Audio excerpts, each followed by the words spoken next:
Hi, Dr. Art. We're here. And look, we have sound. I can tell we have sound because I see the thing moving the on the bottom. moving. Yeah. Yes. And we have lots of people in here. We have a ton. Who's all in here? Oh my God, we have the whole earth is in here. These people are the finest people on earth. There's no question about it. 69 Coronet 500. That's a new face, new name. Russ Beaters and Derelict. What's going on? Dr. Butcher. That's a new one. Bebop Bop. Chongo 68. Matthew Ward. Rocco. What's happening, Rocco? I had a buddy of mine in Rocco. I mean, we got so much trying. I'll tell you Rocco stories, but I can't tell you Rocco stories. In public, yeah. But it was one of the ways I paid for the nitro stuff. Let's see.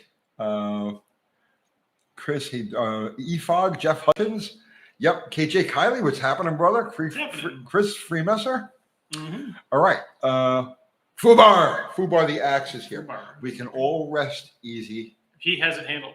It's handled. It's handled. And when Zero rolls in, then it's the two of them. It's like Gutters on the left and the right. They're like the ex moderators. You know what I mean? Yeah. Yeah. Big Bad Jones, what's happening? Terrence Seymour, John Sabo. Where's Kiwi? Still sulking. And Fubar just put up the link to your fantastic channel. Your fantastic channel, Dr. Art's Hot Rod Rehab. And you have new things that you want to talk about on your channel. You have new things. New things. Anything you want to talk about now, or? No, we'll get to it. Okay. Yes. Nice. Rocco got a commercial for men's cosmetics. Dude, we're all looking a little pasty these days. Have you noticed? And then Fubar just put a link to my merch. Thank you, Fubar.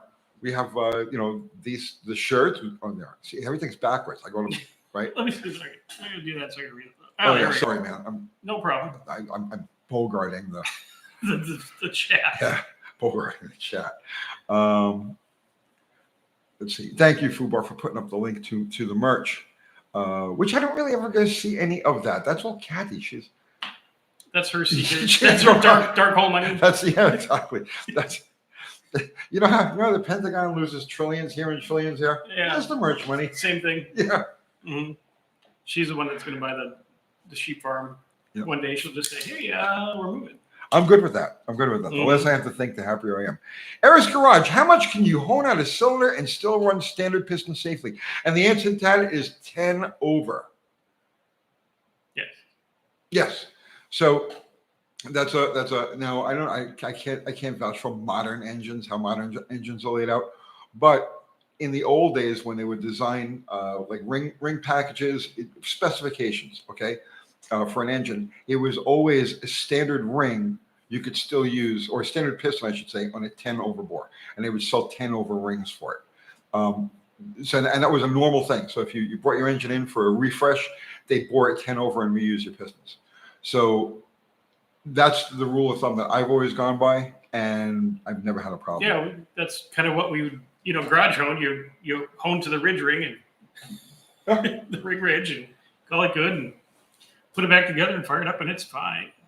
Russ Beater Derelicts. See the problem with the new Hurricane 6 police pursuit? Durango's failing. Oil and coolant mixing in the end. Yeah. Oh my God! What a surprise! Did you see where the Chrysler's like, maybe we made a mistake? I haven't seen any of that. Oh, okay. Chrysler made mistakes. Chrysler's dead to me. Chrysler's dead to me. How about, we got Big Bad Jones. I could hardly get my Cornet with a 318 burnout. What should I do? Completely stock engines except 4-barrel carb with Edelbrock ABS 500 CFM. Well, that's part of the problem. That's just like running a 2-barrel. Well, on a stock 318, that should be enough.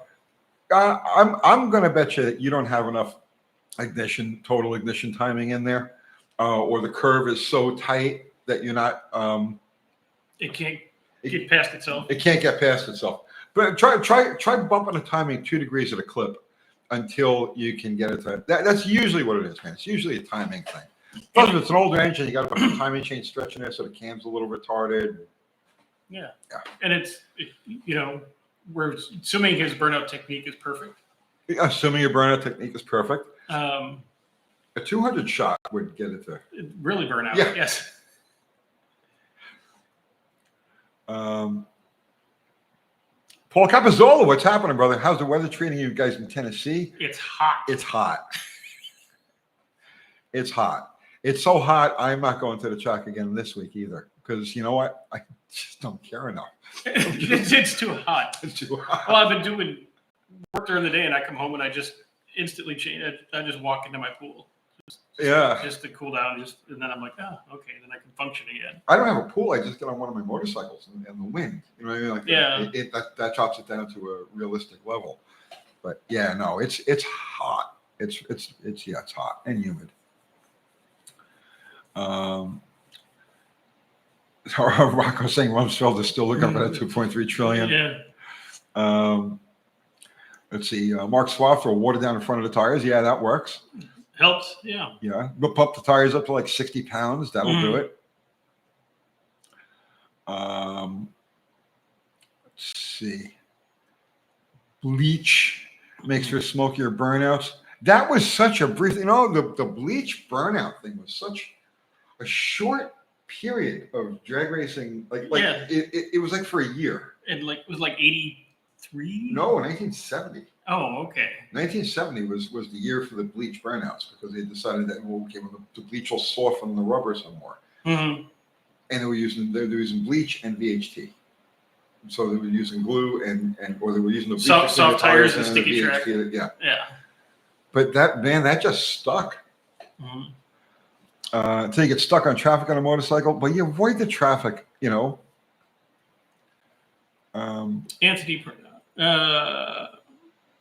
is there more than one AFB kit? Yes. I tried the Edelbrock kit on my 68 AFB. Only the booster pockets were the same. Booster gaskets were the same. Yeah. Yes, there are. Okay, there are several kits, and there are different booster configurations and locations on the AFBs. So some of them are like the Edelbrocks, and then some of them have them off to the sides. I say off to the sides, front and back. Yeah, there are several configurations of it, and there are several kits available. I would just get the right kit. There's never a shortage of kits. You can always get kits for those. And all those have the numbers right on them. Just get it for that number. And 72Z28 says, "What a weird Wednesday. No work today. You had a day off. That's nice. Nice. Congratulations. Congratulations." Yeah. Big Bay Jones, I'll play with my ignition timing and see what happens. How many degrees swing should I tune my distributor curve for? I mean, if you can narrow it down to like 15 degrees, right? That would, so let's just say 34 total, right? And 20, 19, whatever it is, like someplace 20 initial and like 34, 35 total. If you can get it in that range, you short up the slots a little bit. You can use epoxy, you can drop a little weld in there and then file it to where you want it to be. That would go a long way. It'll make the car much snappier. As soon as you hit the gas, boom. A little bit lighter springs. Yeah. Oh, yeah. Okay. I'm getting way ahead of myself. He's right. The first thing you do is on any Chrysler you're screwing around with, right? You take the breaker plate off, right? And you'll see the advanced weights, and you'll see two springs. There's a heavy spring and a light spring. Okay. Take the heavy spring and yeet it. Just done. Just throw it away. Right. And just use the light spring. And then you can actually spread the light spring a little bit. You put a screwdriver in there and you just bend it out a little bit to loosen the tension even more. Because what you want is you want the advanced weights to be in just to start the car. That's all they're there for. Just start the car. Forget about emissions and all the other bullshit, right? They're only there to start the car. Now, once the car starts, you want them to be full open. So if you can get like full advance at like 1200 RPM, okay, you're gonna smoke the tires like there's no tomorrow. Right. It's okay to have 20 degrees, like you said, right off idle. As long as they come in and you can start at 8 or 10 or 12, it'll start hot, cold, fine at 10 or 12. Yep. Lot Burns is agreeing with me. Yep, 20 initial and total 34 usually works. Mm-hmm. Rocco saying he had a 500 CFM AFB that was cast by Weber. Yeah, Weber took it before Edelbrock bought him. Weber did. So Carter went out of business, and then Weber bought the tooling, whatever it was, and then Edelbrock bought it from Weber.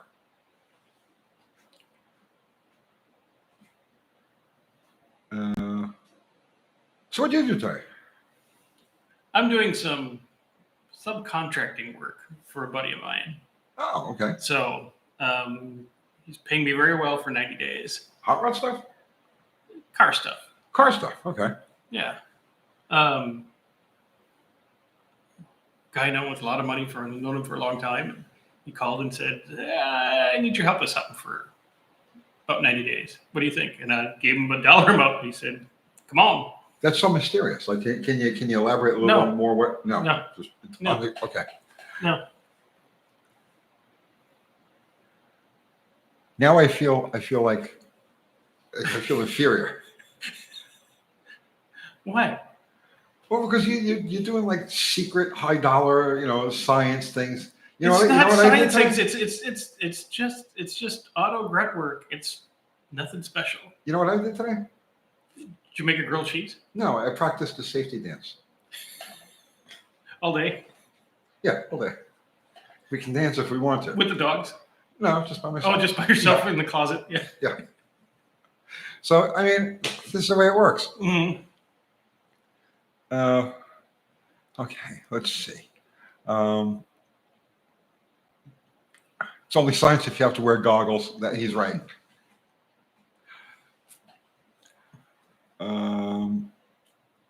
Let's see. Charlie Romo, what's happening? He thought I was a dentist. No, would never be a dentist. Now he works for NASA. Not quite.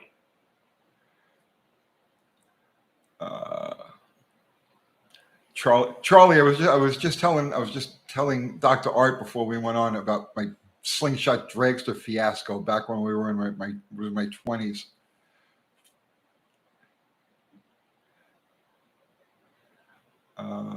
Let's see. Wasn't Fred Mogul involved with Carter at some point before Edelbrock? Yeah, no, it's all corporate marriages. They do all sorts of things. They buy him up, split him up, sell parts to Yeah. here and there, and stuff like that. It's standard deal.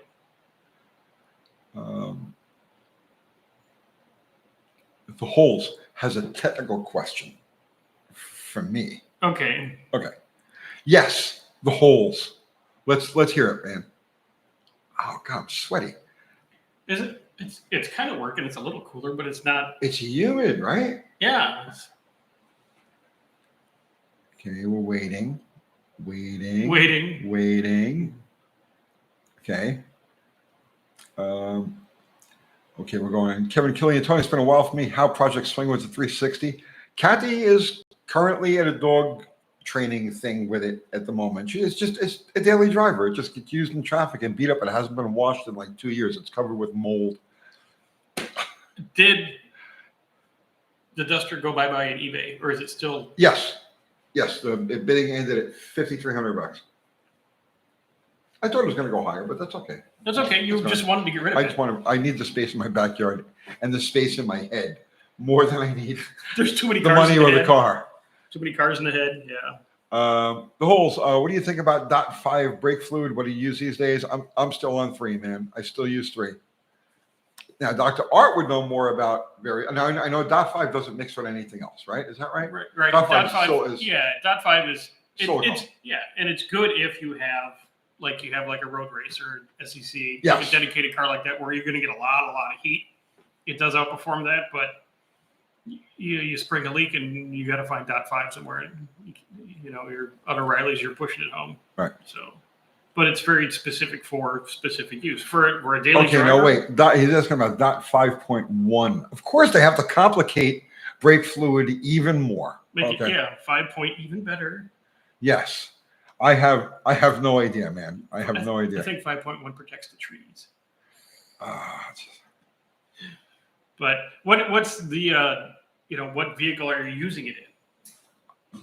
If it's just you want to be cool and have 5.1, okay, cool, spend the money and do your thing.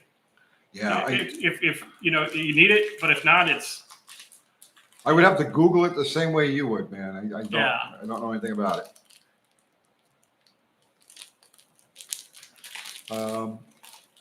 Let's see. And for those that are in the audience that are in the automotive and dealership world, Yes. there's a super cyber attack going on through most of dealer business management systems. Nice. Yeah, it's through the criminal of all things evil, Cox Automotive, and all their tentacles. Okay.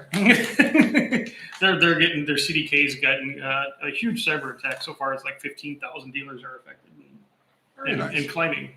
So that could be interesting. I would say it's probably more of a freaking false flag. They're looking for some sort of excuse to cover their asses for the fucking hit that they're all about to take. Yeah. Jeff Hutchins liked the ignition video. Thank you, Jeff. I appreciate that.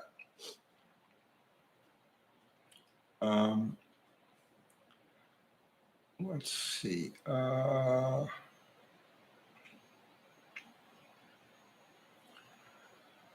TJ Brooks probably covered, but port or manifold vacuum for a Ford FE. You're a Ford guy. Yeah. Yeah. Manifold. Manifold. Dr. Art says manifold. In most cases, there are some cases where they like. Yeah, in different years had different. Yeah, it's just so it's the ones that had the holly carbs with the little spigot out the side from the factory. Yeah, right. They those like ported. Yeah, right. they like ported. But for most of them, all your station wagons and LTDs, it was manifold.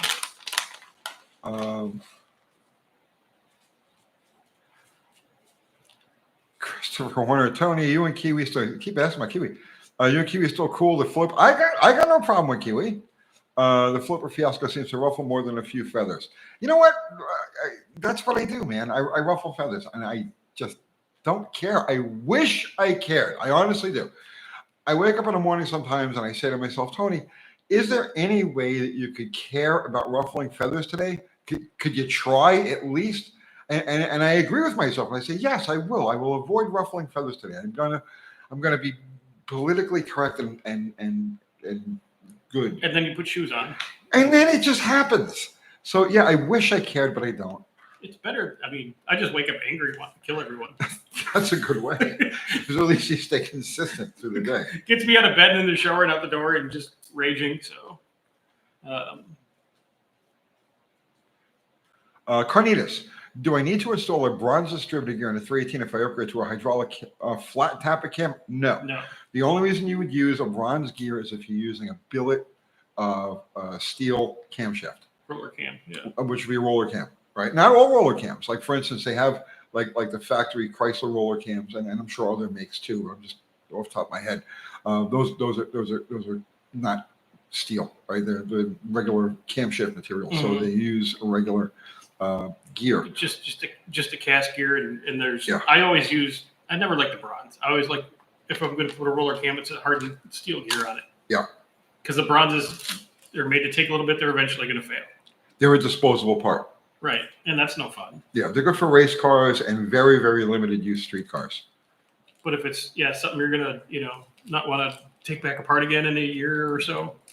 Yes. Yeah.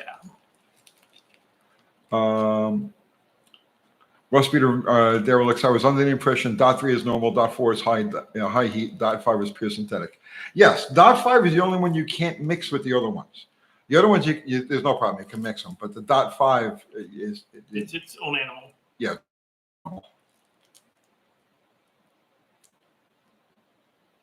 Andrew, colonized gears. Yes, that's the word I was looking for. Mm-hmm.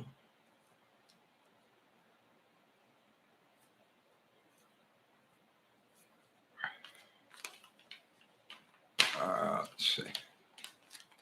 To build a 75 gallon for a demo derby, you need to put it inside of an Imperial. Yes. Spitfire Mike, UT, that was a disappointing answer. What was the question? I don't know. I thought they were talking about chicken fried bacon or something. I don't know. Let me see what Spitfire Mike asked because I don't remember. Okay. I'm sorry, Spitfire Mike, if I disappointed you. Yes. We'll do everything we can.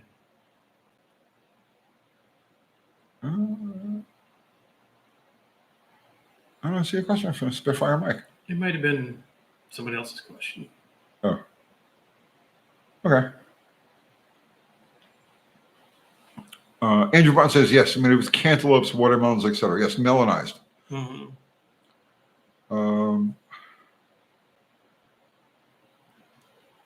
Let's see.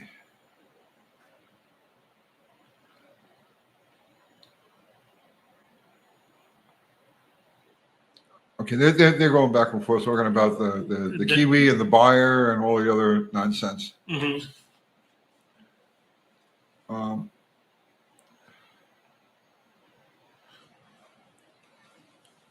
eBay is bothering me, but there's no reception. What do you got on eBay? In the secret layer, all kinds of stuff. I went fucking a little nutty. Listing everything. Yeah. No, just buying.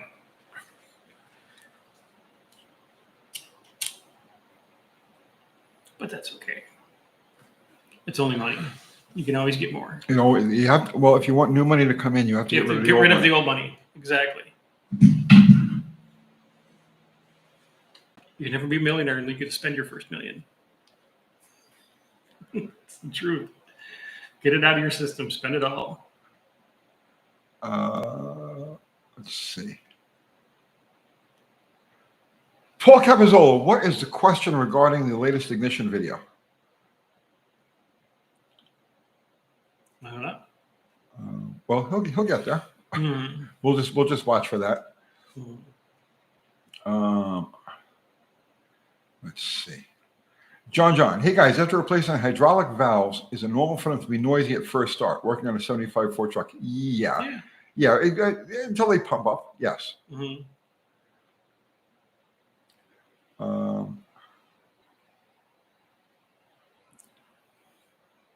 72Z20. Kiwi's customers should just be happy. They get their refund. They have to Tony to thank. Yes, I know. The dealer probably threatened some legal mumbo jumbo that would never actually happen. I know. But you know what? I got no control over how other people either perceive things or pursue things. You know what I mean? I can only. It was a crime. No matter how you look at it, it was that fucking car was a crime. The car was a crime. Oh, like literally. God. I mean, how many? Okay, was there at least one felony involved in that?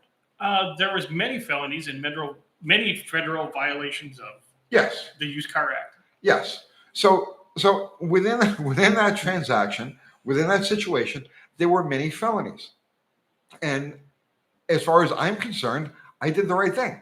Now, if people's feelings get ruffled over this, or they don't want to face like an angry person or something like that, well, that's not my freaking problem.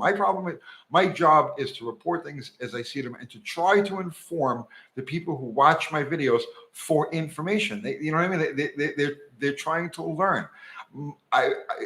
Aside from just doing videos to make money, which is my job, I also have a responsibility to my viewers to provide useful information that could potentially save them or their friends or their family from being robbed. And so that's why we do these videos over and over and over again, to drive home the point. There are thieves out there, and if it looks good, you got to look under the. So it's my job to do these things. And if feathers get ruffled and feelings get hurt in the meantime, I can't deal with that. It's that simple. I wish I felt differently about it, but I don't. And that car was that bad. It'd be safer to swim in a shallow swimming pool full of piranhas than drive that freaking car to the grocery store. It was that bad.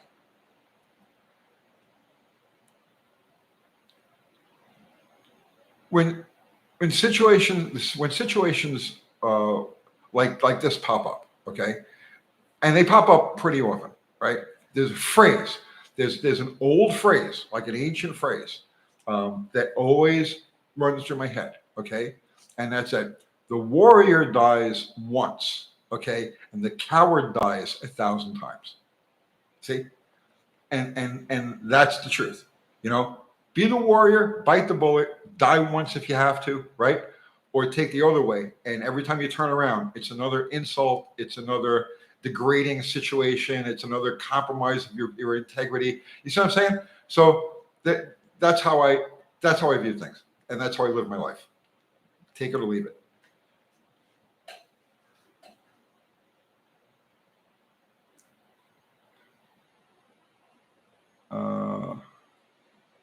Let's see. Let's get away from this now. Yeah. 157. Wait. Anthony Perner. wasn't he Paul Cavazola? Yeah. Yeah. Okay. Paul Cavazola. Is there a difference in amperage out between a 20,000 volt coil and a 40? Yes, there is, but it's minute. It's minute. Both of those coils you're dealing with are less than an amp. Okay. So to give you an idea, right? A vertex magneto, right? And you go from magneto for amperage. That's the reason why you use a magneto. It's not just voltage; it's amperage. Okay. And a vertex, like a scintilla vertex magneto, is only about an amp and a half. So think about that. Now how much amperage is there actually in, I couldn't tell you exactly, but there is a difference between the 20,000 volt and a 40,000 volt. But amperage doesn't really become a driver, right? Yeah. Amperage doesn't really become a driver until you cross the Rubicon to like over an amp, amp and a half. And then you get to like where the current like nitro makes are 44 amps. Like they're crazy. It's 60,000 volts, 44 amps. They'll kill you. It will kill you. It will absolutely kill you. It will kill you. Yes. Yeah, and there's no need to have that much amperage to fire a plug. Unless you're doing it under completely submerged in liquid. Yeah. You turn liquid into power. Right. Yeah. Super chat. Jake be doing stuff. What brand of points are you having luck with? I got them through Napa. And they have the brown. Where do I have this in here? I thought I had this in here. They have the brown rubbing block, not the white one. The white ones disintegrate. The brown ones last. And I can't think of, if somebody will say it, and I'll say yes, that's what they're made of. But yeah. Mm-hmm.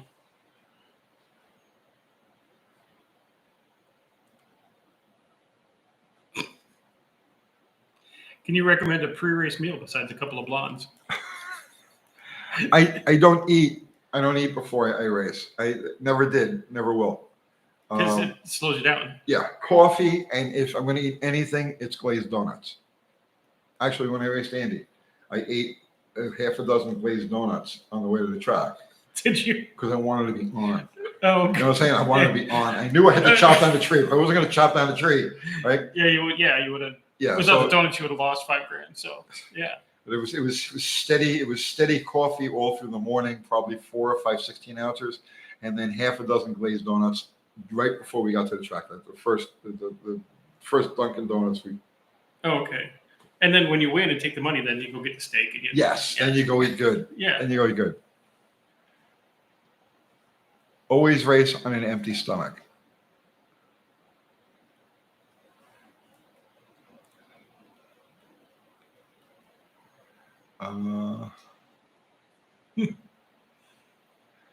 Cheeseburgers. No, Charlie. Cheeseburgers when we were teenagers racing at Fountain Avenue. No, we eat good. Makes sense. Donuts around, tires around. So, yeah.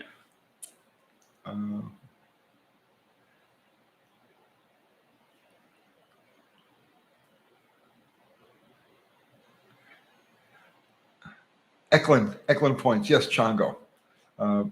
Joel Aikner says George Washington didn't actually cut down a cherry tree. That's a myth. I believe that. There's lots of things concerning the founding fathers that, if you ask me, are pretty questionable. There were some sketchy dudes, but they had a good time. No, it's not even that. It's not even that they were sketchy. They were too young. Yeah. You know what I'm saying? Like they were all in like the average age was in their mid-20s, like 25 years old. It should have been the founding uncles or something. No, but okay. So they managed to put together the Constitution and all of the legalese around the Constitution. Okay. Mm-hmm. Using what life experience?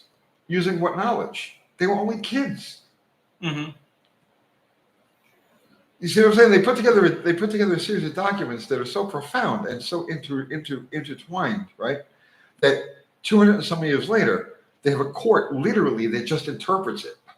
Right. Okay. It's like, now, don't you 25-year-old kids came up with this? No, sorry, it didn't happen that way. But okay. That's a whole nother episode. That's a whole different thing. Yeah.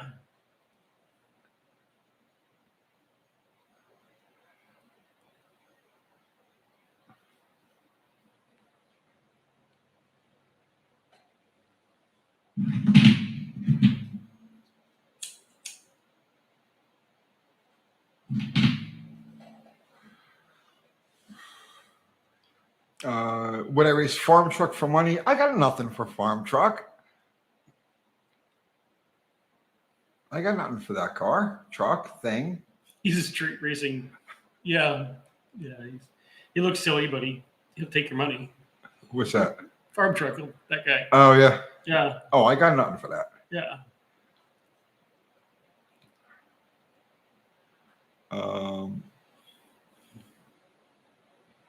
Rocco saying, Tony, that was before the internet. Please, don't get me started on all of this. There's a whole thing, which I will be doing a podcast. I'm working on that. It won't be on YouTube. Is it creeping closer? Okay, yeah, it's getting much closer. All right. It won't be on YouTube though. Can't be on YouTube. That's going to be on Spotify or Rumble or Rumble. Yeah. Okay.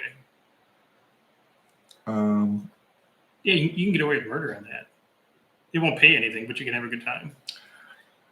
Well, see, and so with YouTube, with the car channel, like I can't take advertising. I can't take monetary consideration or parts consideration because then I have to compromise what I'm going to say about things. Right. You see what I'm saying? So I can't take advertising. I can't take parts. I can't take all of these things. But if I'm doing something that isn't related to that, you know what I'm saying? Where like my opinion couldn't be swayed with money, or you know what I mean? Mm-hmm. Then yes, I can absolutely take sponsors. Oh, Uncle Tony's podcast sponsored by Monax. Exactly. Yeah, that's no problem. Go buy silver. Yes. Right. That's no problem. But for this, yeah. That's okay. All right.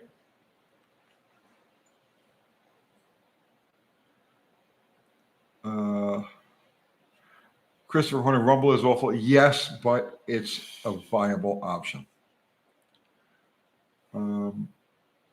It's very easy to put your podcast on Spotify. You just sign up. Yes, yeah, but there's no people have to find it on Spotify. Right. Where on a platform like Rumble, they'll guide it to it. You see what I'm saying? Like in other words, Spotify doesn't make recommendations, right? But YouTube makes recommendations. Mm-hmm. Rumble makes recommendations. Spotify, you just put it out there, and it's like people, if they happen to stumble across you.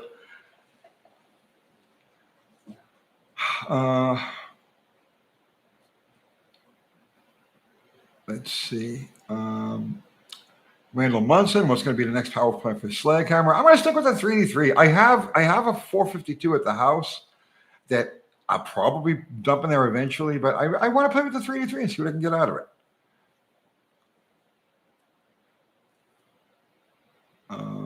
Let's see. Granddad's Junk. Good day, Big T and Dr. Art, the Brotherhood. Yeah, Granddad's Junk, he comes on Monday nights and stuff like that. He's another hemisphere person. Yeah. So Dr. Art does a live every Monday night on his channel. 7 o'clock. 7 o'clock. Dr. Art's Hot Rod Rehab. So you guys can go over there and do this there. It's more fun. It is more fun. It's better than this, right? It's not better. It's just more fun. If I spent less time practicing the safety dance, I could probably come up with a better. We had a real good time. A buddy of mine who always asked me for car advice and never listens. Yeah, he's an asshole. Yeah, yeah, exactly. He got dogpiled. It was all in fun, but yeah, he got dogpiled for what he was about to do. So that was fun.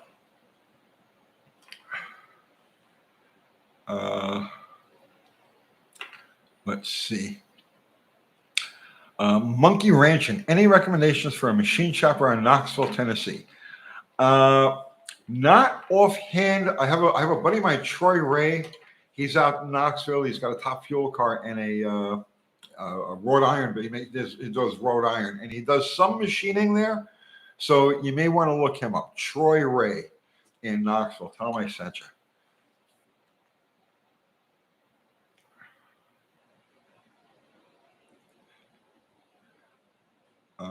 Let's see.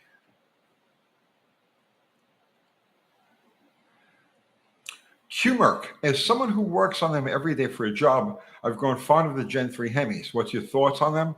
And would we ever see one on the channel? There's a possibility. I mean, I'm not allergic to them. I'm not down on them in any way. I just don't have any room in my world to build one for myself.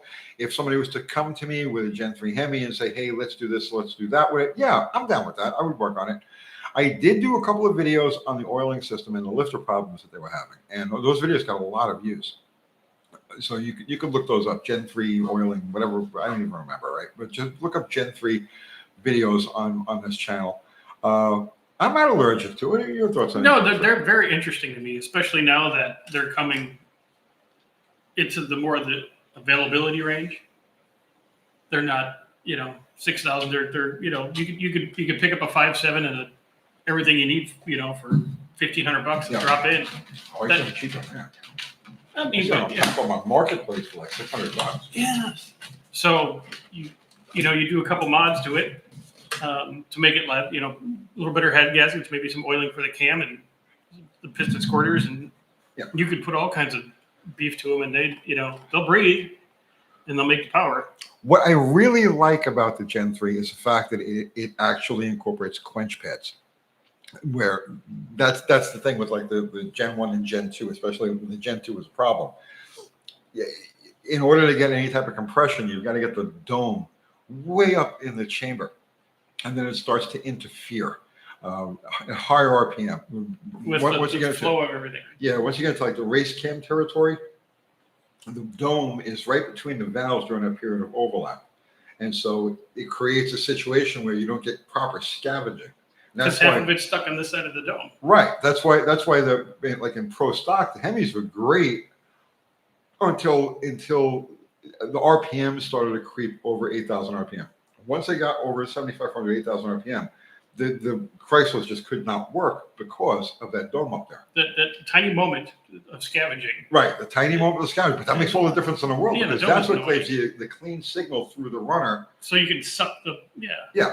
Clean. That's the thing, right? It's going to be a clean signal, and the Hemi creates a staticky signal, so you don't get proper atomization. There's proper distribution. All sorts of waves and things happen in the ports and the plenums and crazy stuff. And you don't have that situation with the Gen 3 because they incorporated those quench pads there, so they get compression out of them. You don't have to stick the dome way up high. They got the piston out of the way of the Hemi. They got the piston out of the way, right? Yeah.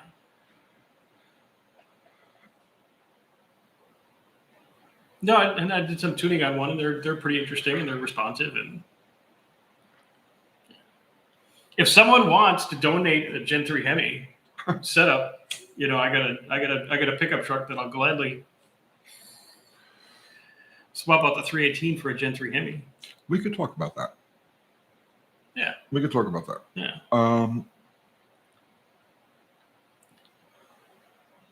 Let's see.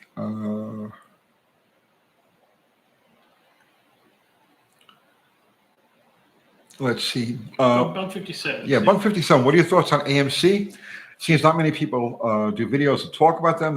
Are they unpopular for any reason besides they aren't the big three? So I'm as close to an AMC guy as you can get. I have all these XJs, and the XJs are originally AMC products. And the Jeep motor, the 4.0 Jeep motor, is the original Typhoon 6 from 1965. So I'm actually active with AMC products. Okay. Now, the reason you don't see a lot on them is because they were never very popular when they were new. They had the big three, and then you had AMC, right? And AMC, they didn't sell in great numbers. They were weird cars. Okay. They were weird. There was always something a little off with them, right? You know what I'm saying? Yeah, and they borrowed parts from here and there so that, if you broke something, if you were a Ford guy, you could fix half the car. Yep. If you're a Chevy guy, you could fix the steering column and these parts that they borrowed from GM. So it was just weird.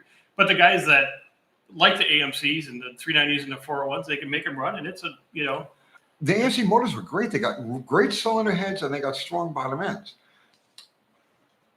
But AMC, end of time, is saying AMC parts are hard to get, and that's the big deal breaker. You come across a project, like let's say at least Javelin or something like that, or even like a Rambler, and it needs the basic things that typical project cars need. You got to find a grill, and you need maybe a fender, or re-chrome and stuff, a trim, and yeah. Those things are a gift from God, man. They don't exist.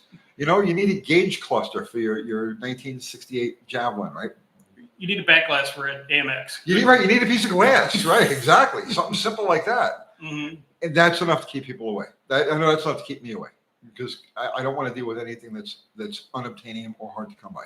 Anything I get involved in, it has to be easily attainable parts, because I just don't want the hassle. So it's like from our world versus restoring a 67 Mustang, which you can call and get a whole box dropped off in every trim and every glass and everything. I'll try to do that with a 67 Cougar in your second mortgage, Mark and Mopar, thank you for the super chat. Yeah.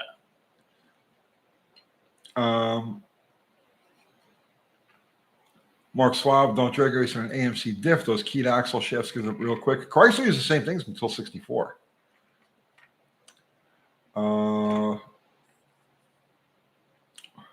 The best. What pistons for a no quench head? Which engine? Well, Mm-hmm. Alan McElroy. Tony, so your recent vid with ignition, does the HEI cap last longer than OEM? Well, the HEI cap would be OEM for General Motors cars, since the contacts are further apart. Well, they had to spread the contacts further apart. So what happens is, inside a distributor cap, the air becomes ionized. This is common. This is like all distributor caps.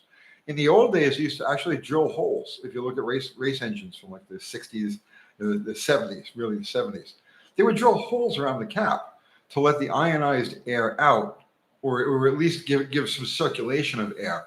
Because what happens is that because of the voltage being spread around inside the cap, it ionizes the air. The ionized air wants to conduct electricity, and then when you get enough of it, it'll misfire. So at high RPM with high voltage, the spark will start jumping around. So on the HEI cap, because that was the first mass production application of a 40,000 volt coil. So you had, axle coils, Mallory coils, high output coils, but they were race or they were aftermarket. The first factory application of a high voltage coil was the HEI. And so that's why they spread those contacts out in the cap, because at 40,000 volts with a small diameter cap, the chances of the air becoming ionized in there and starting to conduct electricity and having misfires inside the cap square roots itself. And so that's why they made the cap a bigger diameter and moved the posts away from each other. And you'll see that, like aftermarket caps, like some MSDs, they have a little vent on them, little mushroom vents. And then the Ford with their Durasparks, when they made the big cap. They had Yeah, you could take a Ford Duraspark thing and take a little spacer out and put a small cap on it. But that defeats the purpose. They wanted the bigger cap for that same reason, to spread the spark out.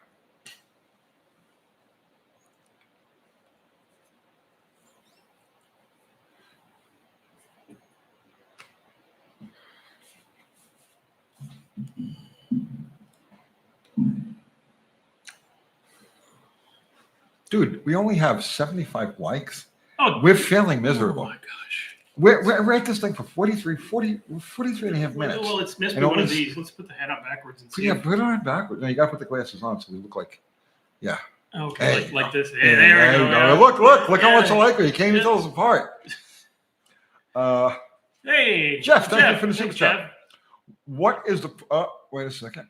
What is the parts availability like for Mallory dual point distributors? Parts from Opar dual point seem attainable in normal parts stores.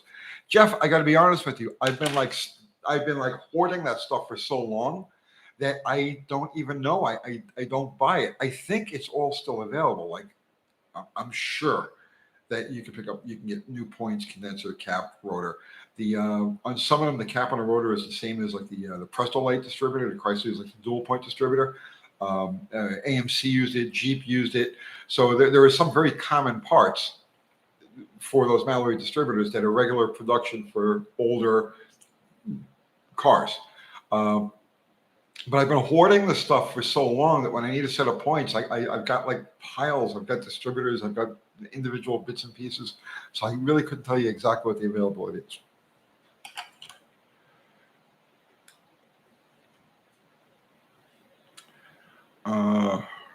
Oh, look. Wow. 115 likes. 115. They like us. Apparently, you have to shave your beard down.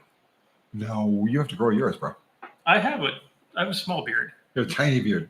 Well, what happens is because I have, I'm a white guy and I have no hair coloring. It looks really cool up until about day 14, but day 15, then I'm homeless. Santa Claus. Yeah. It's homeless. Yeah. Well, I do the same thing. I got this weird spot right here that just grows out. it's like I got a pretty cool, pretty tame kind of beard, except for this one section that goes like that.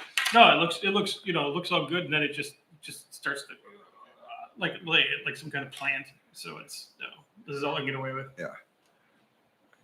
But I am Italian. This is the same beard my mother and my grandmother had. So it's a hand-me-down. Yeah, it's a hand-me-down.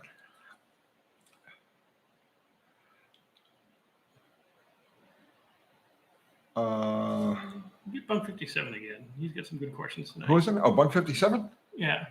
Any good tips? Yeah, go ahead. Okay, I'll read. You want me to read it? I'll read it. Yeah. Because I've got that voice, right? Yes. Yeah. You got the Yeah. Bunk 57.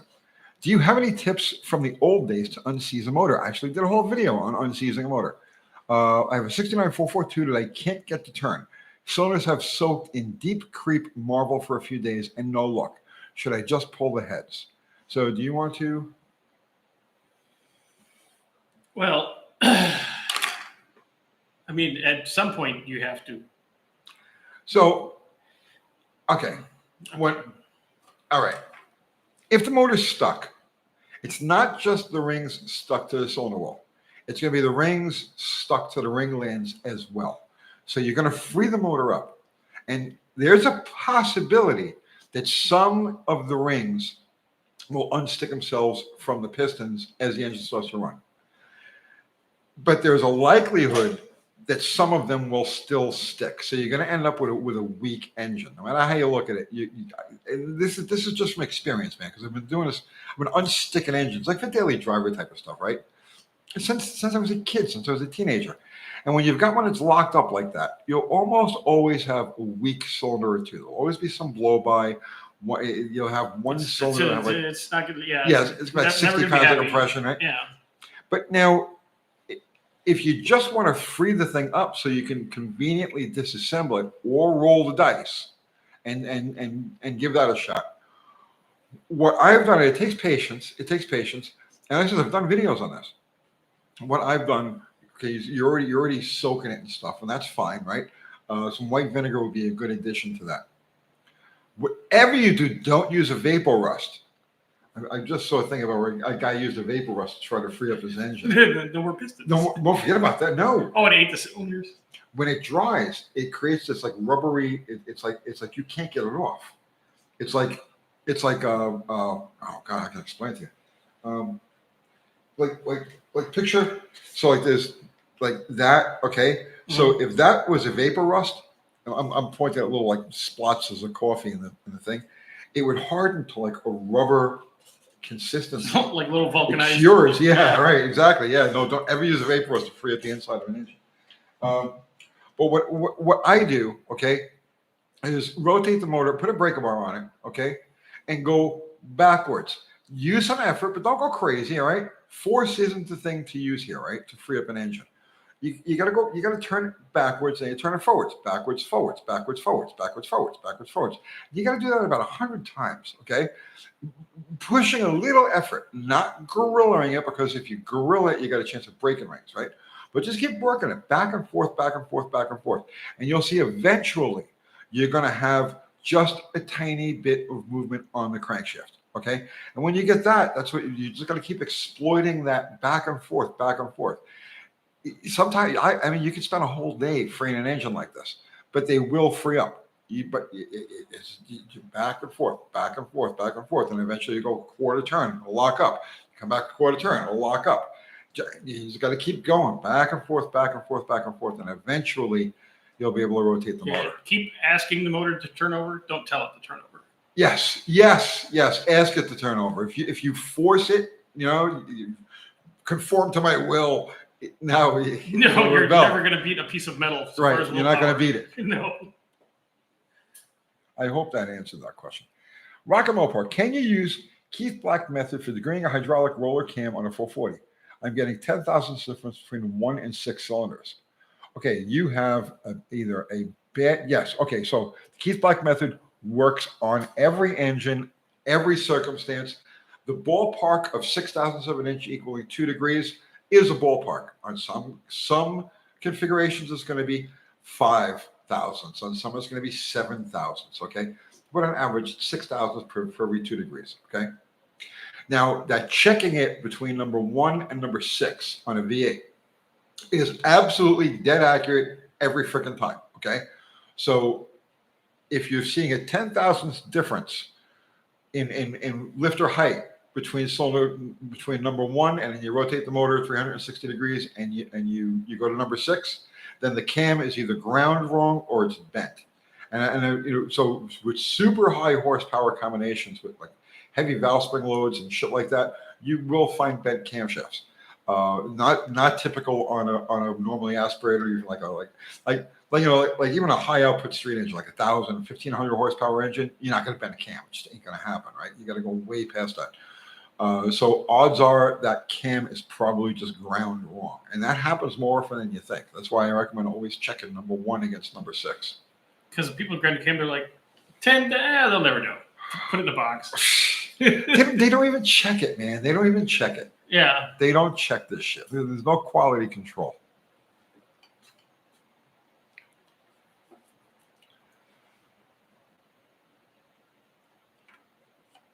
Joel Aikner says the sites I've listened to lied to me. Okay, let's see. What was the difference? Oh, he's talking about. Wow, everybody's lying. Yeah. Yes. Yes. Was Keith Black a country singer? No, he was an engine builder.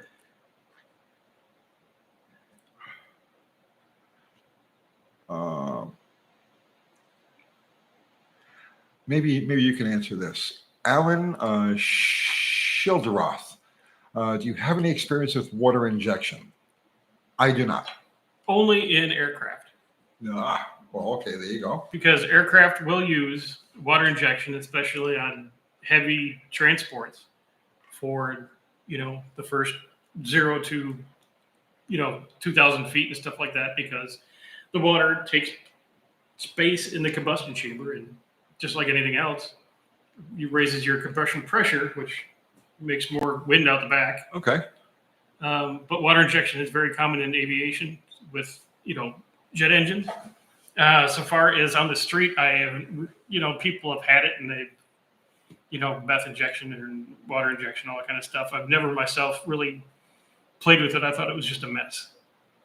Yeah, I don't really have any experience with it.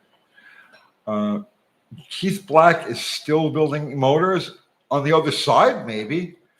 Yeah, he's checked out. Keith Black checked out many years ago, bro. Ed Pink is still around. He's like 95 years old. The old master. They used to call him the old master in the 60s, right? So you get an idea how old this guy is. But yeah, Ed Pink is still around and kicking.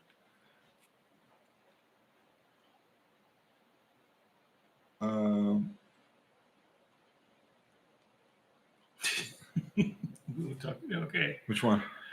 Rocco. Oh yeah, Rocco. Yeah. Let's be kind, bro. Yeah. Let's be kind. It's a grandpa monster. Yeah.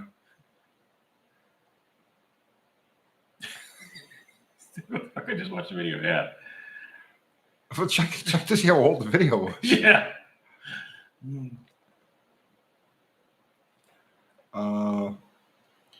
Friend of mine wants to use water injection in 318 to decarbon the pistons. Well, you don't really need water injection. No, you don't use water injection. You need a soda bottle with water in it and a warm engine. And yeah, a water bottle. You don't have to actually have a soda bottle. You can actually have a water bottle. So they're easier to hang on to. Yeah. That's all. Just with the engine running. Okay, I did a video on this.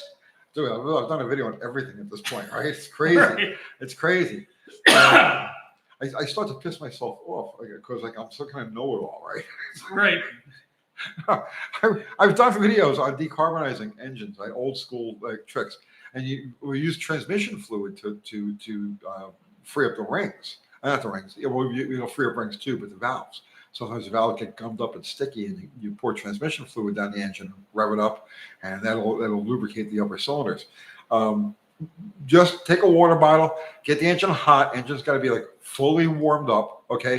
And while it's running, all right, you just trickle water down, okay? Keep giving it gas. Don't let it stall. Don't throttle it all the way. Don't just like dump the water like I just don't do that, right?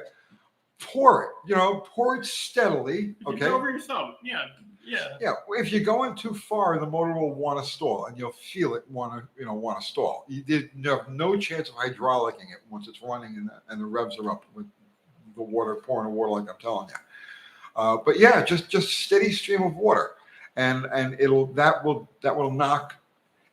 break loose any carbon deposits that can be broken loose. Like, you're not going to steam clean inside of an engine. Like, when you pull it apart, it's not going to be like, oh, this is perfect. But you'll see after you do this and you rev it a few times, you'll get a bunch of big flaky chunks of carbon that start to pop out the pipe. Yeah. Don't do it in your parents' driveway; they'll get pissed because you'll have a big black spot. Yeah.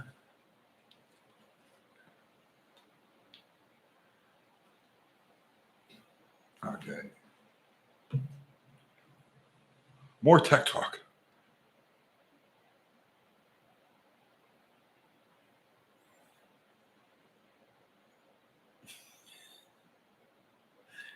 Yes, Andrew, that would be too much.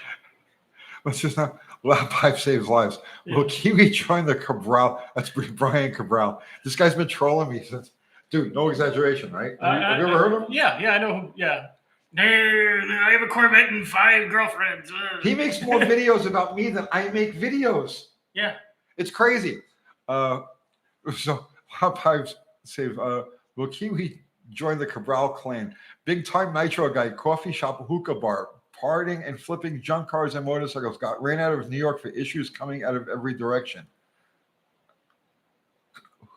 What?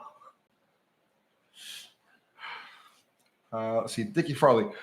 Tony, would you be better off to get the motor warm, then put the water in, or take it for a good run and cut? No, just warm it up, man. Just get it.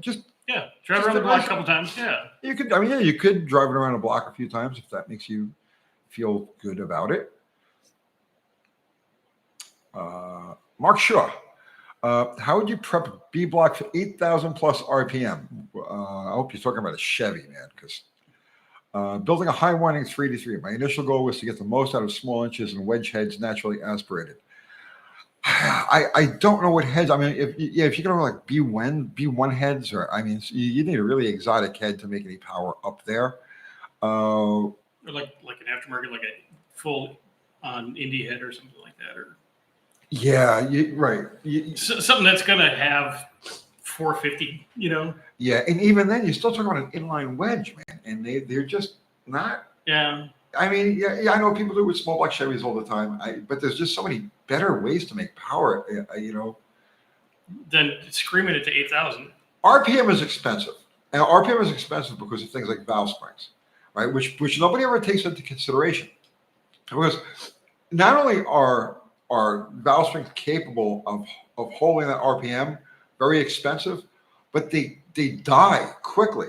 Because the oscillations, if you ever watch a slow motion video of a valve spring in action, you would not believe how many different things happen, right? And there were several videos, and Ford did one back in the 60s of one of their race engines. So it was a video in the valve cover, under the valve cover, pointing at the valve spring, and they shot it on high-speed film and slowed it down to super slow motion. And the spring is in just a wall. The spring is doing things like you just could not believe. It's dancing around and doing all kinds of crazy shit, right? But all of those oscillations and all of that movement create heat, and it work hardens the spring, so the springs don't last very long. Back when, like for instance, in comp eliminator, back in like the late 70s or early 80s, when that was the norm, 8,500 RPM, 9,000 RPM, small block Chevys were like the norm. And you get into like those lower classes, and they would buzz those things to 11 grand, okay? But they would also change valve springs every other pass. So that's the thing. So it's possible to make power there, but there are like hidden costs and liabilities in making power up there that just to do it for shits and giggles, it doesn't really seem like a good idea to me. But you do you. Yeah, if that's what makes you happy. Yeah. It's going to be expensive.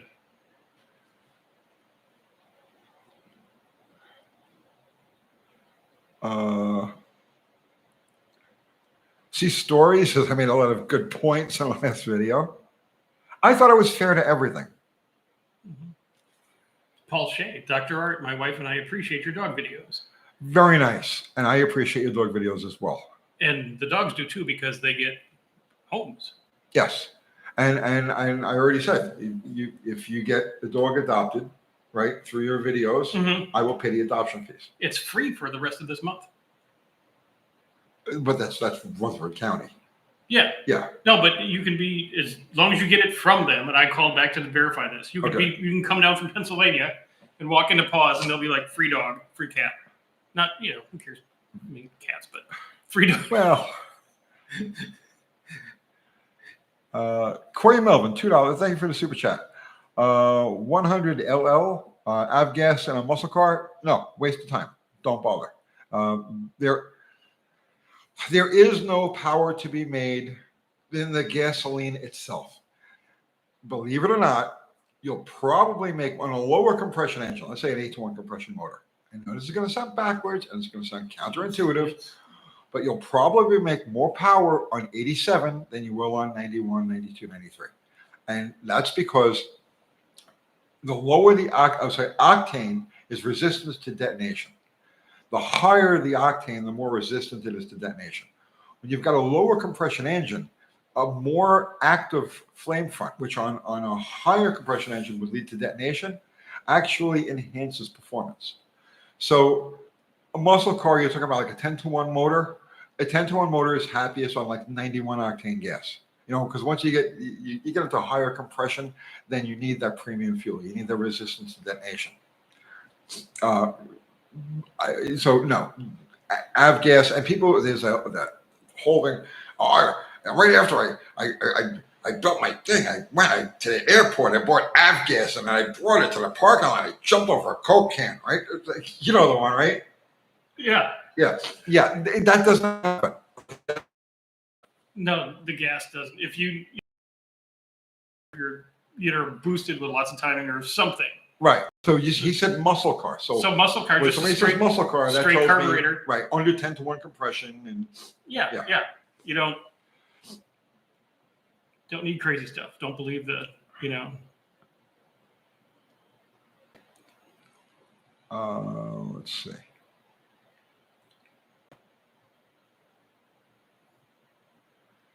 Long Island Mopars, buddy of mine likes to put Cam 2 in a stock compression 3 if you're Newport. Okay. If it makes him feel better, then let him do it. Mm-hmm. And it's Newport? It makes him happy. Okay. It keeps him out of the bar. That's how I look at it, right? Yeah. It keeps him out of the bar. Let's see.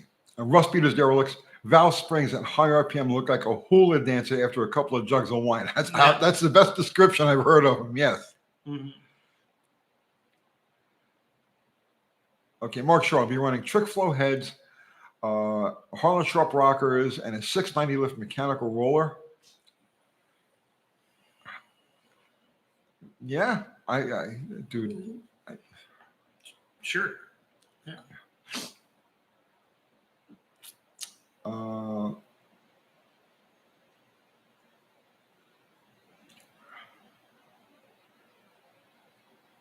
Yeah, Glenn Nicholson, kerosene and mothballs is the secret to high performance fuel.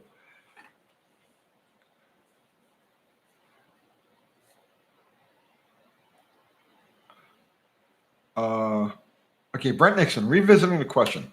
318, 440. Oh, I remember this question, Brent. Swap Fury cooling system, 26-inch rod, just won't drop in. 22 and 26 rod supports for the C bodies. I don't want to cut the existing support, but only the 22-inch hole. Don't worry about the hole. Don't worry about the hole. Just bolt the radiator in. If you have to drill 2 holes in the radiator support to, just bolt it in. Don't worry about the size of the hole.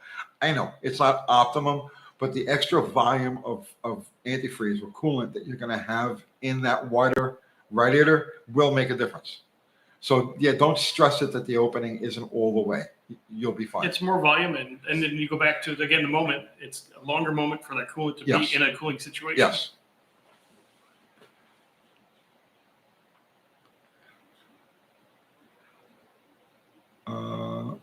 Matt Jones, so we should be running premium in our engines. It depends on the engine. Mm-hmm. It depends on the engine. If it's like an 8-to-1 compression motor, then no, you're wasting your money. You're not going to see any benefit at all from premium fuel. The whole point of premium fuel is to resist detonation. That's what octane is. Octane is resistance to detonation. So you don't have a chance of, under normal circumstances, you don't have a chance of detonating an 8-to-1 motor on 87 octane gas, 80, 89, whatever it is that's regular gas in your neck of the woods. But then you get into higher compression, you get into supercharged, turbocharged, you get into all sorts of things where, yes, you absolutely do need premium fuel. But I would say not until you're past 9.5, 10-to-1 does it really become a thing. And then again, it depends on cylinder heads, because if you have an aluminum cylinder head, they dissipate heat quicker. Yeah. There's a lot of. Also, combustion chamber style, right? So if you've got you've done a quench motor, a zero deck with a closed chamber head, there's resistance to detonation right there in the actual. So there's so many different factors. Mm-hmm. Did you see this? Omar, there's an abandoned 74 Valiant 4-door near my house with zero rust on the other side. Should I pester the folks who want it? Yeah, why not? Grab it. If the 74 trips your trigger, yeah, and you can get it, it'd be a great project. It's a great driver. Yeah. Hey, let me tell you something. I just came from Power Tour, okay, last week, okay? There was tons of cars like that. That's the perfect car to set up with something like a Power Tour, where you just got to get together with a bunch of people with old cars, hot rods, classics, and the whole 10 yards, and go cover some miles. That's an ultimate car to do it with. Who was the guy that did it with the guy? Busted Radio Garage. Busted Radio Garage. In an ugly brown 4-door Valiant, yeah. Right, and he had a blast. He had the time of his life. Yes. Yes. So yeah, absolutely, go get that car. If you don't use it, somebody else will. Yeah, and if anything, it'd be just to get it running. It'd just be a cheap, just run around car. And if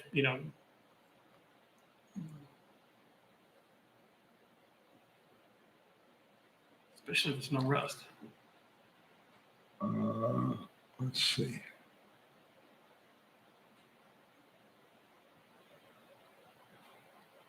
Oh, see, Ryan Barkley. I have 266,000 miles on my 2014 Subaru Impreza, not WRX. I recently started adding Royal Purple Max Clean and Shell Premium V-Power. After 2 Phillips, power is like new again. You had gummed up injectors, and that stuff ungummed the injectors. So now you're getting you're getting full spray.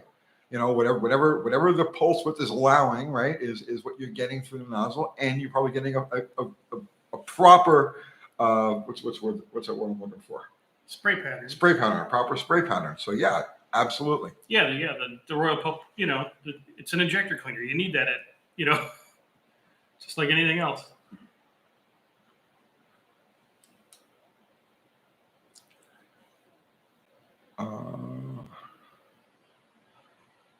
Todd Denio, Kumrick, exactly. I actually prefer 4 doors in wagons. So do I.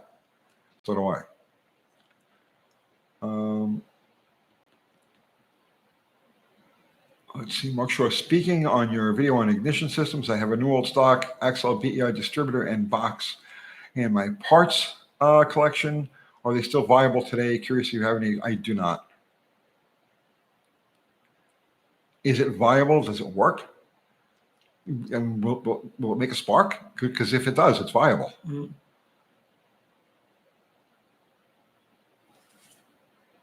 The important question. Just replaced my alternator in my 1970 Super B, and it's still not charging. Voltage regulator? Yes. Yes. Probably. Yeah. I mean, there's a lot of things it can be, but yes, definitely change the voltage regulator. And if it's not the voltage regulator, come back next Wednesday and I'll walk you through the rest of the charging system.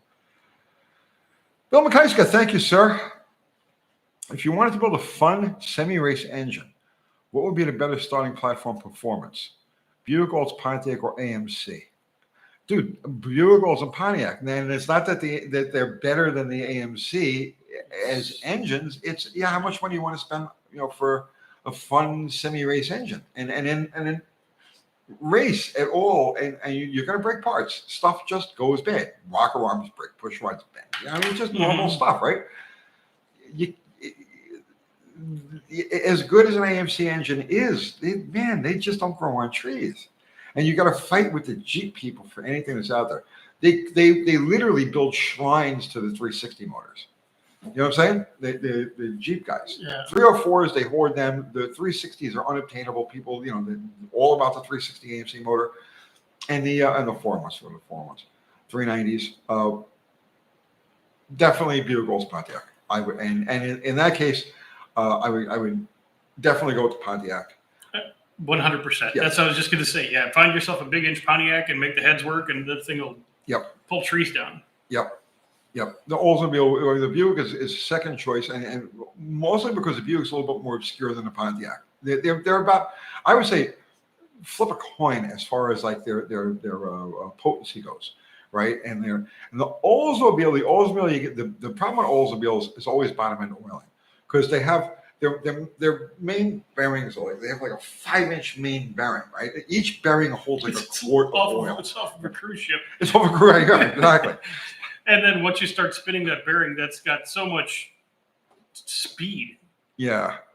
Yeah, on the bearing, yeah. But Oldsmobiles, Pontiac all the way.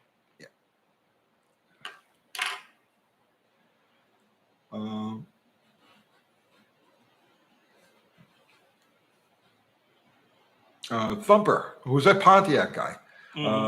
Olds, Buick's oil pump holds back. Yeah, the Buick. I don't know why they did that. They have. Are you familiar with the Buick oil pump? Yeah. I don't know why they did that. They crippled themselves. It was such a good motor, but the oil pump is like a joke. It was like an afterthought. We don't have an oil pump. Let's put it on the front of the block. That's exactly how they did it. It's like, oh, we forgot the oil pump. Oh, okay, we could stick one on the timing cover here. Yeah, bad fucking setup. Mm-hmm.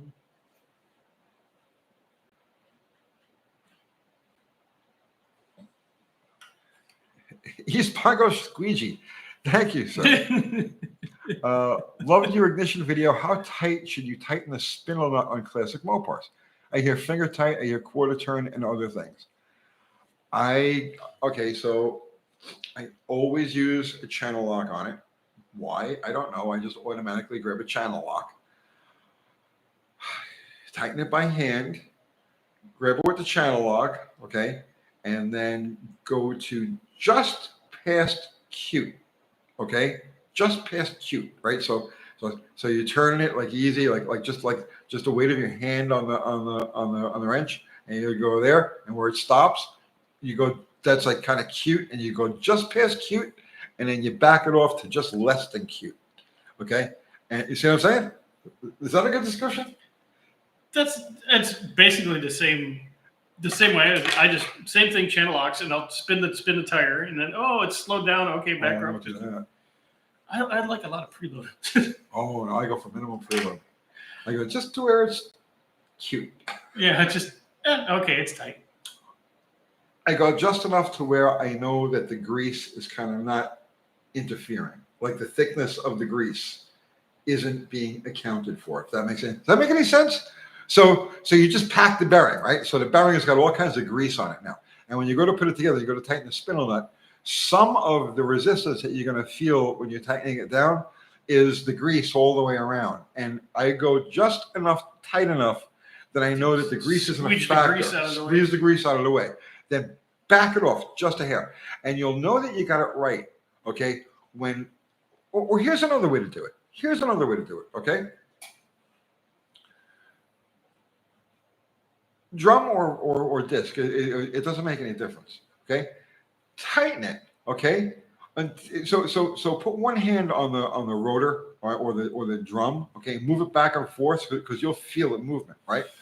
And just tighten it. Just keep going until the movement disappears. And that's it. Just stop right there. Mm-hmm. So you can rock it, tuk, tuk, tuk, tuk, tuk, tuk, tuk, and you tighten it down. And when there's no more tuk, tuk, tuk, that's it. You don't have to go any further than that. And you're good to go. But the channel locks is interesting because that's what everyone uses. Yeah, I don't know why that is. Right? Yeah. When you're doing drum brakes, same thing, channel lock? Yeah, channel lock. Yeah. You know. To get the anchor springs off? Yeah. $20,000 worth of tools and you grab the channel lock. Channel lock. Yeah.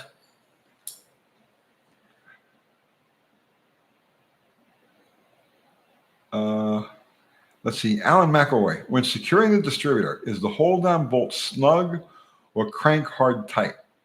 Just a little more than snug. Okay, so on my own cars, I tighten them, distributor hold down. I tighten them just enough that if I really, really want to change the timing on it, I can grab the vacuum advance canister and move it. Okay, so that's the answer, right? Like it won't like you could push on it, pull on it, right? It's tight enough so that normal pushing and pulling won't allow it to move. But if you really want to like advance it a little bit or retard it a little bit, so let's say you're on the road, okay, and you pick up a load of gas and suddenly the thing's running like shit, it's pinging and everything, you know, rather than putting a hole in a piston, you want to be able to just pop the hood, grab the distributor, back it off just a hair, and then drop it, drop the hood and go. So that's how I tighten them down on my own cars. Does that? Yeah. It's an adequate. Yeah. See, I have to check everything with you. You're the doctor. Oh, yeah. I got to run everything past sure. you to make sure that. I mean, unless you're breaking into a motor and you want to play with it, but other than that, yeah, snugger. No need to, put all your weight into it.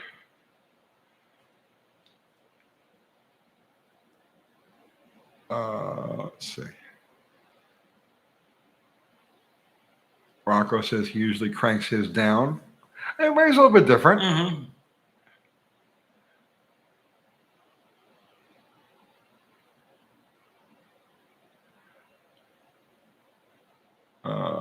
Let's see.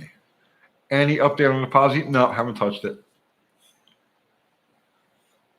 Anything on the other issue with it that's unnamed? No, I haven't. Okay. I haven't.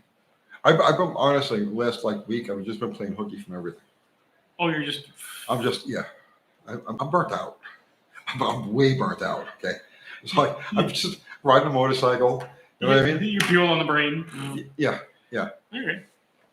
As soon as we're done with this, I'm going back to the house. I'm going to drag one of my bikes out. I'm going to play riding the Buell tonight, and I'm just going to go all around. Just get on the sporty and get on one of my sporties and just zip around. Because it's finally going to be nice enough after the sun's been down for 3-4 hours that it's comfortable to go out riding. Yeah. So I literally my hand. Look at my hands. Have you ever seen my hands that clean?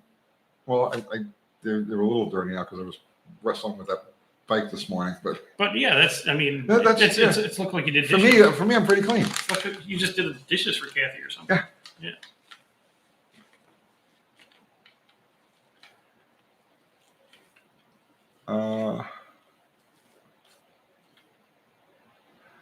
Let's see. Rocco. D-Truth, Tony, what wins in a quarter, the Buell or the Sporty? Oh, the Buell, please. The sports is just, there's like a 50 horsepower thing. It's like, they're great riding motorcycles. There's no question about it, but there ain't no power there. The Buell, that's 103 horsepower, which by today's standards, is bare, right? But 100 horsepower on a 500 pound bike will get your attention, bro. Like hardcore. So, yeah, the Buell crushes the Sportsters.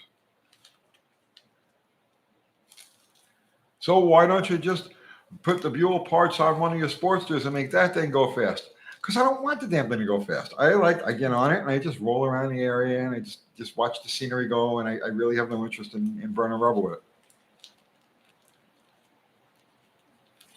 Here's Jason White.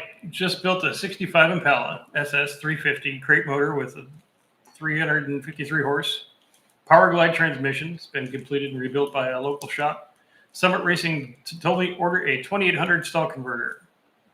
Wrong converter. Um, What was this, man? right here. Jason White. Yeah, just built a 350 crate motor, 353 horse. Power Glide transmission has been completely rebuilt by a local shop. Summit Racing told me to order a 2800 style converter. No, that's, yeah, okay. So it's a 350. The 350 horse, so it's got a little cam and it's got. Okay, so Jason, here's what you gotta here's what you gotta know about this, right? The Power Glide is a great transmission, right? The Power Glide is okay. So today's Power Glides have basically taken the place of yesterday's Lenkos. Okay, actually, I won't even go into the history of that stuff. Today's Power Glides are insanely strong. They'll hold 3,000 horsepower. All right, they're used in all of the higher echelon door slammer type of applications. Right, but here's the but. Right, your Impala is going to weigh 4,000 pounds wet. Right, you in it, gas and the whole 10 years going on the road. 350 horsepower that's a solid, good driving combination. The Power Glide is going to crush your performance. You need a 3-speed transmission in there.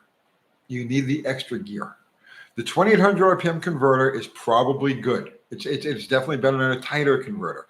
And at 350 horse 350, really a 2300 RPM converter is probably just fine. But that Power Glide, you need the crutch of that little bit of extra stall. With that heavier car, you want that first gear in it to get it moving. Yeah, that's the thing, man. That Power Glide is going to be a real performance. And I'm not talking anything bad about Power Glides. I have utmost respect for Power Glides in the right application, and you don't have the right application there. Like if you're talking about a 700 horsepower, small block in that 4,000 pound car, then yeah, the Power Glide with, let's say, a 3,500 or 4,000 RPM converter will probably work pretty good. But no, you've got a stock, essentially a stock 350 with, yeah. Or if you had even like a 200 horsepower and just wanted a cruiser, yes, it doesn't sound like what he's going for. It sounds like he's leaning towards performance. He's wanting to get performance. He spent the money for the cammed up small block. Yes. Yeah. It'd be worth it to just throw a turbo 350 in that thing. Well, I mean, why not a 700 R4 would be? Yeah, even better. You know what I mean? It's a bolt-in thing, right? Even a 200, the 200 R4 would probably work. You think that's enough for that big car? Yeah, because well, no, the 700. Yeah, the 700. Yeah, if you can, man, sell the Power Glide stuff that you got and find a 700 R4 and drop it in there. A really simple, basic transmission that doesn't require all kinds of craziness, and you can bolt it up to your engine and just go down the road. That'll give you a deep first gear, which will get that mass moving, and it'll give you an overdrive, which is beautiful on an older car. Yeah, and a lockup converter. Yeah, 72 Z28 saying a 200 R4 wouldn't live long. Yeah.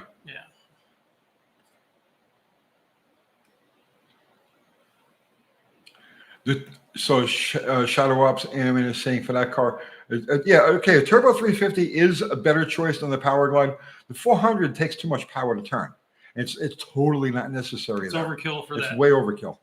Yeah, the 700 R4, like I said, you get the deep first gear and the overdrive and a lockup converter, and it's like, how do you beat that? That's the thing that I would go with for that combination.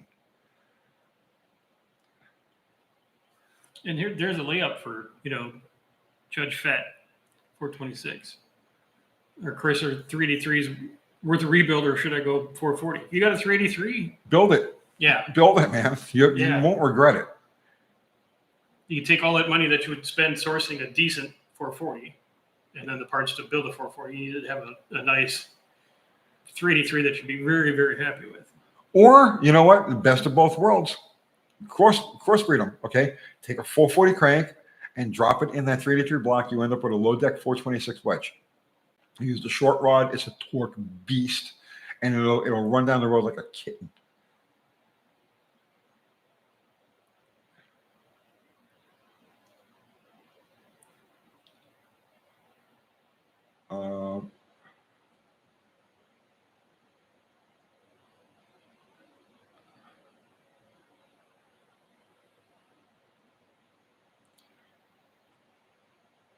Let's see. Andrew Button is saying a $200 phone with billet parts. Yeah, but no way. He's going to have more invested in the transmission than he has in the whole car. Right. No, you don't need that. That's not.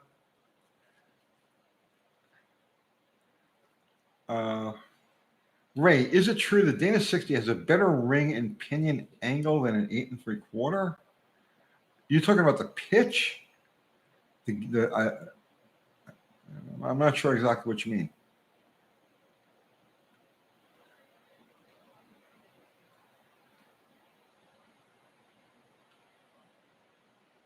Dickie Farley, Tony, even though you can't look, do you know what transmission would be in my 86 305 El Camino? It's a 4-speed automatic. It's probably 200. The 305, yeah. Yeah. Mm-hmm.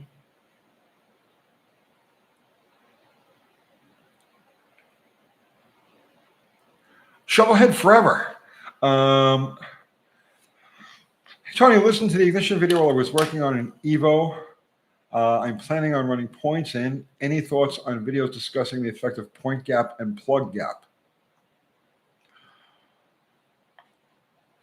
If it's an otherwise stock engine, right? Just go with the factory specs on it. The plug gap is going to be don't worry about plug gap, the difference between the triggering, whether it's points or whether it's electronic. Just run the stock point gap, stock heat range plugs, stock point gap, or plug gap, I should say. And as far as the point gap goes, what's the book say? Honestly, just set it up the way the book does. You can play with it afterwards. You can read plugs for heat. You can, there's a lot of different things you can do. You can play with it afterwards, but just as your starting point, go with the book. I know it's on an Evo, so go back pre-Evo, right? What was it on your shovel head, right? What's the factory spec, and just use that. Yeah, they figured out dwell and coil saturation and everything like that for you way long time ago. Right. Yeah, don't re-engineer it. And what he just said is actually true. Now, there is going to be a difference in the coil.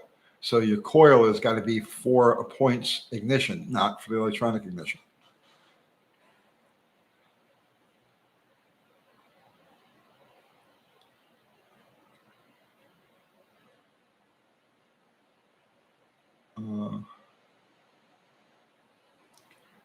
Judge Fed 426, 440 crank is the best advice I've gotten so far.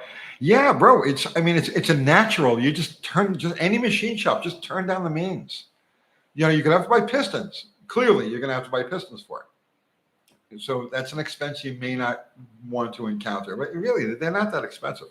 They're more common for the 400 block because most people drop the 440 crank into a 400 block for that 452. You'd be doing a 426. You can get pistons for it. You won't have any problem. That's going to be an expense, but believe me, it's worth it. You'll be so happy with that engine, especially with the short rods.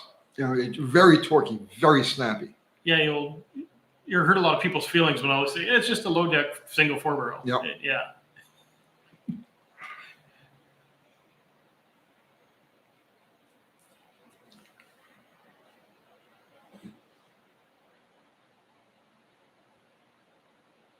Jason White, what's the difference in performance between a Chevy 10-bolt rear versus a 9-inch Ford? Something else I've contemplated. Significant.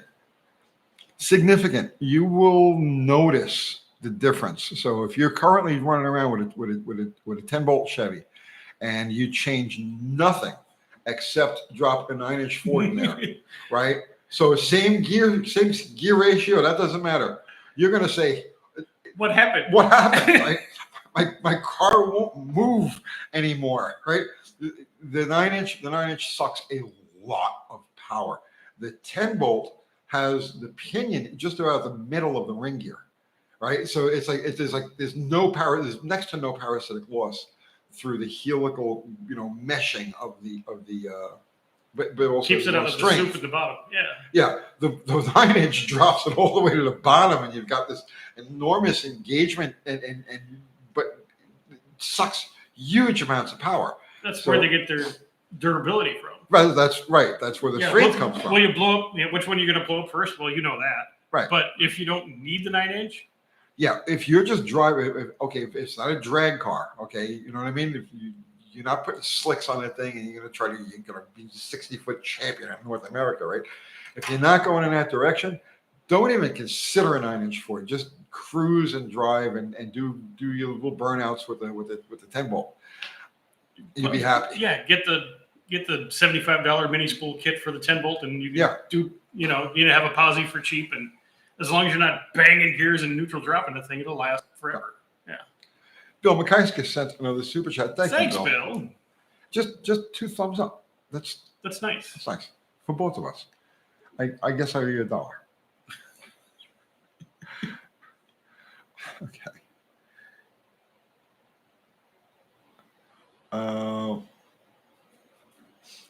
Buddy Wolford, why would I have a distributor full of oil? Just changed to HEI. I just did a video. Literally just a video talking about that. You probably bought one of them like $85 HEI conversion distributors, right? Yeah, no, there's no sealing. It's just so if the motor's a little sloppy, you got a little blow by. Well, one of the places it's going to be blowing by is up into the distributor, and it'll gather up in the cap. And those have the Chinese ones have so much shaft play. Yes. Compared, take out a Chevy manual and find out what the shaft play on your distributor is supposed to be factory new, and then measure your Chinese one, and you'd be like, right. Yeah. Oh, that's where the oil's coming from. It's just being pressurized up the up the tube. It's the wobble factor, man. That's. Yeah, there's nothing wrong with your motor. Really, it's more the distributors slacking on stacking tolerances. Corey Melvin, good. I thought you were going to say a 9-inch would be better with power transfer. So no, it's the opposite. It eats up a lot of power. Yeah, the 9-inch Ford is the rear end to use when you have a surplus of power. When you're hunting for power, you know what I mean? When you're trying to build power, whoa, the last thing you want is to stick a 9-inch Ford in there. It's when you've got that surplus of power, and you got the big block and the 4-speed and right. Like that's what you needed. Right. But 9-inch Ford time. Yeah, you can do the bracing and the stuff on the 10-bolt, and as long as you have a 12-inch wide slick and hammering the thing, it'll be just fine. Yep. Don't believe that I need a 12-bolt because I'm a man. No, you don't. And the 12-bolt's going to suck more power. Just same thing. The thing with those 10-bolt Chevys, the GM 10-bolt, is the same thing with the 8 1/4 Chrysler. The weak link is the spider gears. Not the 8 1/4, 7 1/4 Chrysler. The weak link is the spider gears. So like a positraction unit goes a long way. Like most of the broken 10-bolts that you come across, it's going to be a spider gear problem. So yeah, that's the cheap posi thing that you can throw in there. Yeah, throw cheap posi gears. Gets rid of your weak link. At that horsepower level. 3,500-pound car, let's just say on average, 3,500-pound car on average, 350 to 400 horsepower on average, automatic transmission. Yeah, that 10-bolt will outlive you and me and our kids and every future generations to say that 10-bolt is something else. If somebody manufactured a mini spool for your Jeep, there'd be one in it, but they just don't.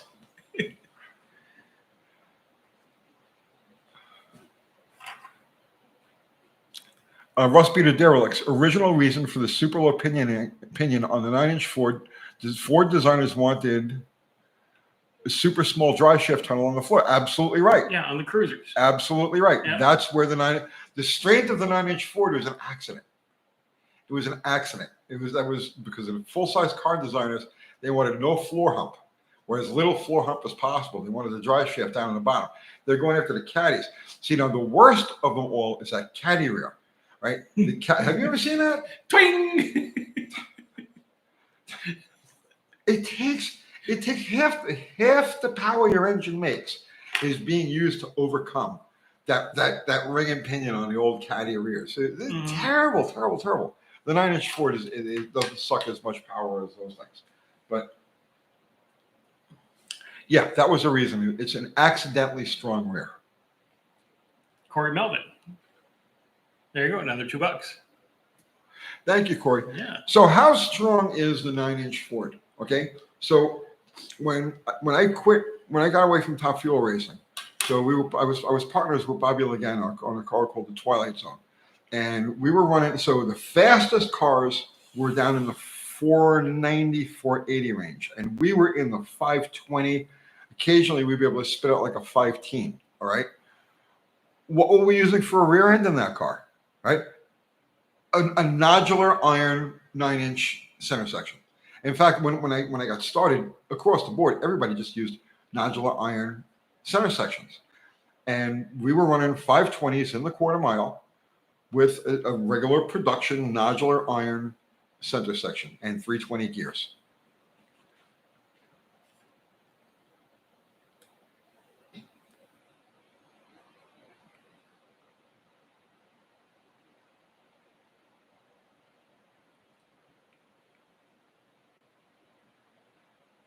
Mark Suave, Tony, let people know the difference between a 9-inch Ford and an 8-inch Ford so they don't get scammed. The 9-inch Ford is round in the back, and the 8-inch is got flat spots. It's oval. It's the easiest way. You just glance underneath, and it's oval. It's an 8-inch. If it's round, it's a 9-inch. Right.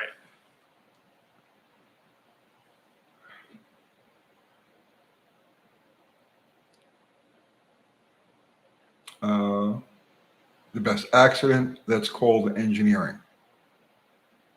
Yes. But strength wasn't what they were after. They were after drive shaft height.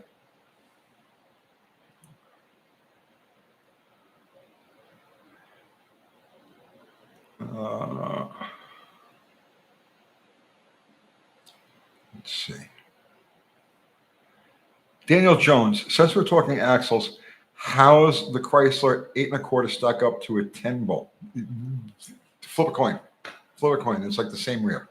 Well, I mean, no, obviously they're not the same rear, but they have the same capabilities, the same design, the same, like you take a 10-inch, take a 10 bolt and an 8 1/4 and tear them apart. Like put all the parts next to each other and then ask somebody who does rear ends on a regular basis which is which, and they would have to really look and see which was the 8 1/4 and which was. You see what I'm saying? They're that close.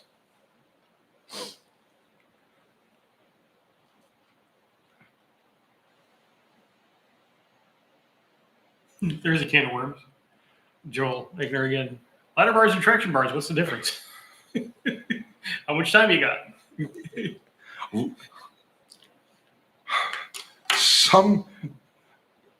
Some ladder bars are traction bars, but not all traction bars are ladder bars. Yes. Yes. See, I have to look at him for approval. That's why I got to keep somebody with me, because am I right? Am I wrong? Did I just freak out? You know? He's just gonna know. Did I just make this shit up? Am I the president? Am I losing my mind? Yes. That's gone. D-Truth, is the 8 3/4 as strong as a 9 1/4 Dodge? The 9 1/4 has again spider gears. It's spider gear and axle problem. They have undersized axles for what they are, and the spider gears are the weak link on those. 8 3/4 is definitely stronger. Joel Eichner is going to dance. You can dance if you want to. Mm-hmm.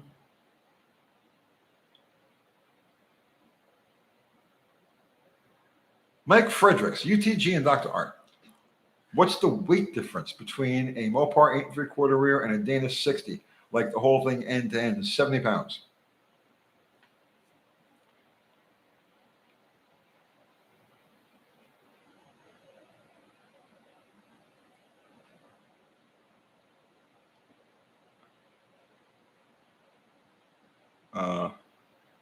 Joel Egner, safety dance funny. It's not funny. You know, Uncle Ken, you know the blonde in the safety dance video? That was Uncle Kathy. Yeah. Really? Yeah. So everybody has to pull up the video now. Yeah. That's Uncle Kathy. She was only like 16 years old when they shot that.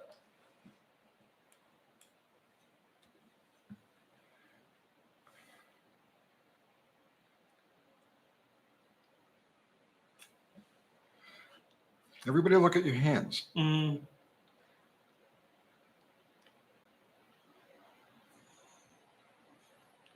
What product? What electron fired for the safety dance to come up? Dude, I have no idea. I have no idea. It's just random safety dance. Yeah. Sometimes they just act like an imbecile. Uncle Tony, how do I get a good HEI distributor for a Ford 302? Well, I need to leave the room. No, go ahead. You do that. He's the guy that knows Fords. I think it's called Duraspark. Yeah. Yeah, it's the door spark and box and things like that. But don't, for the love of God, don't buy that big ugly distributor and then pop your car hood at the car show and go, look at this. Yeah. Yeah. Mama bought me a helmet and an HEI for my 302. Well, you could just want an HEI module and then fire. Yeah, and find the bigger coil and get the spark and. Yeah, but then you've got the small cap and there's a good chance of cross firing and right all the other liabilities to that. There's, and it goes. Hate to go back to your video, but do you need it 40,000 volts for a 302? No, you don't. No. And it's when here's the thing, right? When you're over voltaging, all right, an ignition system, spark plug, let's just say, you're creating unnecessary heat in the combustion chamber. It's not doing you any good. And there's you got electrical noise around your motor. If you have anything else that you're trying to use it, I mean, it could even fuck up just like a tack. So yes. So you get all kinds of problems with when you're putting unnecessary voltage in an area. Doesn't want, if you want to run like you're ready to run, okay, stuff like that. I don't have a problem with that. I just don't like the big coil because it's, a coil is 2 wires and one goes to distributor and one goes to power. It's a pretty simple deal. Not to be mean or condescending, but it's, I don't know. It could be just a snob, I guess, but. Oh, be snobby. It's okay. Okay. I've had just a lot of badass small blocks, never had to put a HEI on. There you go. There's the answer right there. So you watched my video yesterday. Yeah. Was I off at all? No. Okay. No. Just making sure. I mean, you can tell me. Oh, I know. I told you when you're, Yeah. You're kind of far out in the atmosphere. Rocco, thank you for the super chat. 440 with 800 AVS, 101 main and 104 secondary jet. Soft on launch, but runs clean, no bog. Soft on launch, but runs clean, no bog. Swap to bigger secondaries? No. Timing in 2,500 RPM, but how much timing? 391's 3,000 RPM stall. How much timing do you have it all in? And 2,500 is kind of high, man. if you're looking to, take 800 RPM off that number and then, again, total timing, because it's very easy to overtime a big block. They don't like, especially if you have decent flowing heads, they don't like all that. Well, he wants it, but he wants it. You want it a lot sooner than 2,500. Yeah. I mean, that's your whole thing. So if you're doing a plug read, okay, and you plug read with those current jets that you have, the 101 main and the 104 secondary, and you're not saying anything about the drop rods. I don't know what size drop rods you have, but that really, don't worry about that right now. If you're doing a plug read and it looks right, no, there's no reason to change the jets. Your timing is coming in too late. I would want to see it in by 15 to 1,800 RPM. And I would want to see on that 440, and it depends on the compression on the motor. Okay, so higher compression 440, 34 degrees is probably good. A lower compression, you probably go to 36 degrees before it really gets snappy. So you would want 34 to 36 in that range, in by about 1500 RPM. And yeah, right, she'll go. You got a 3000 RPM converter, but if the timing is in by 2500, you're not working the converter. You're actually driving into the converter instead of attacking the converter. So that's going to be soft right there too. Timing, give it timing. Jamie is here, Dead Dodge Garage. What's happening, brother? What's going on, bud? He's been a busy man with. He's been popping videos out. He puts everyone to shame. I put no videos. I can't keep up with him. I don't even try to keep up with him. I just step out of the way. And I know every time I turn it on, there's like, oh look, today's a cool cornet. Oh, today is this. Hey, today is my week event. Yep. Everyone should be like Jamie, and then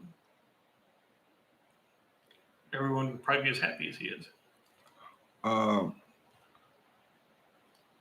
Brian, Dead Dodge Garage, go over there and sub to the best Mopar channel, one of the best automotive channels, period, on YouTube. And I'm not saying that just because he's a sweetheart and stuff like that. I'm saying that because it's the truth. The guy does really, really good videos. And if you watch us live, he may play a song for you. Yes, he'll play a song for you. Exactly. I mean, that's the pinnacle of entertainment, is your own personal song on a live feed. Yeah.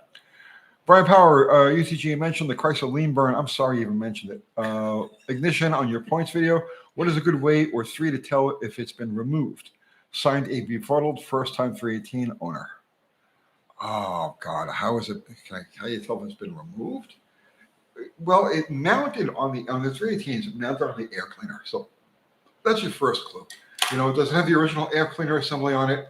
And if it does, the big lean burn sticker. Yeah, with the big square lean burn box hanging off the side of it. Oh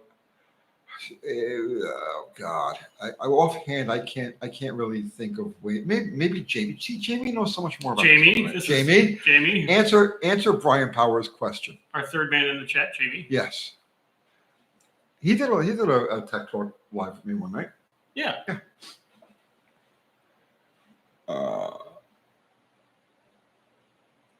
Andrew Button, the lean burn had dual pickups in it. Yeah, but that doesn't mean that, see if it's been removed. Although that's a way to tell. Do you have two pigtails at the distributor? One that the distributor is currently plugged into and one that's not. Because if you have two pigtails for the distributor, then it had a lean burn. And if you only have one pigtail, then it never had a lean burn. Thank you, Andrew Button. Oh, that's interesting, because Kiwi picked up those small block distributors with poly. And then one of them was single and one of them was dual pickup. I thought that was for like some kind of computer control, but it's the lean burn system. That's the lean burn, which is a computer control. It bounced. So you could just unplug that second pigtail. But then you have no timing at all. Right? There's no mechanical advance in those distributors. It's just a fixed distributor, which makes them great if you're using it for a race motor. That's why it didn't have a vacuum pod. Yes, there's no vacuum pod and there's no mechanical advance. See, this all makes sense now. Yes, the computer bounced between the two pickups to determine where the timing was supposed to be. Oh, please! It was a disaster. Who thought of this? So if your distributor has two pigtails coming out of it, unbolt it, throw it away. Well, don't throw it away. Just give it to somebody who's building a dedicated race engine that doesn't need any advance. It's just locked out. It's an automatic locked up distributor. Yeah. I'd never thought of that. I'd have just thrown it away, and somebody. You'd have been like, what'd you do with it? Waste management.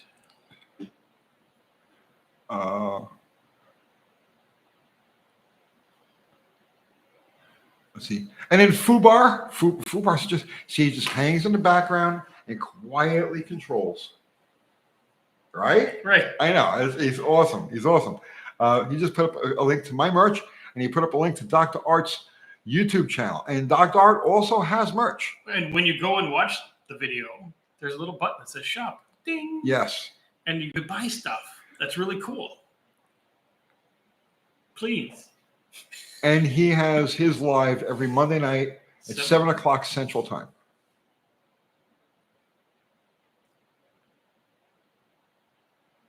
Thumper, I saw a bike right up your alley over the weekend. Hardtail Springer with knobby tires. That sounds like fun. That sounds like kidney damage, man. Yeah, that's a dirt bike. Yeah, like a dirt drag bike.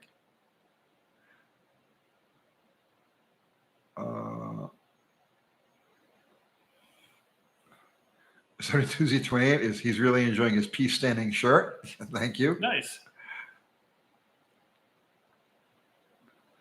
Bill McKayska, Tony, would you ever go on the unsubscribed podcast? I've never heard of it. I don't know. Have you ever heard of it? No. Bill, what do they talk about?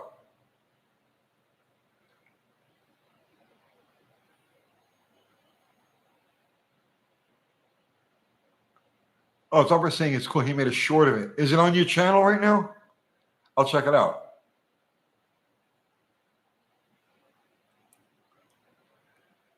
Nathan's Mall Park Garage, 70s and early 80s single pickup lemur. Yes, I know. There was a single pickup. Most of them, the V8s were dual. The Slant 6 was single.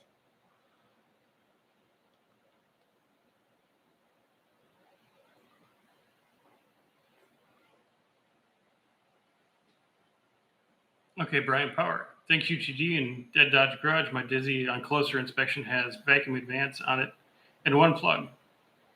There you go. Now to figure out which one I got. Okay, Bill McKayser says it's mostly veterans. I'm not a vet. And they rant on communism and the good old days. Okay. I don't know if I would really fit in there. Not that I have anything against anti-commie, I'm all for that. I just probably wouldn't fit with them.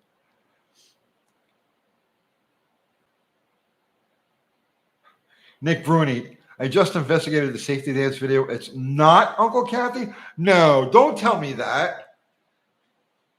That's not that, because she told me that was her. That's why I started hanging out with her, because she says, look at the video I made. That was her hook. That's how she got in the door. Kathy Bananas. I thought she was the safety dance girl.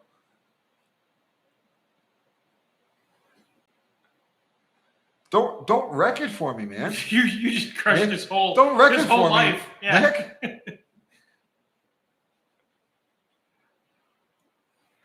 Crushing a nearly 50-year illusion. What kind of person is he?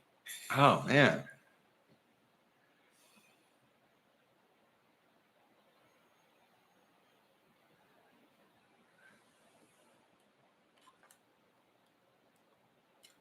Jeff Hutchins says he can't see me on unsubscribe. I'm going to go with Jeff.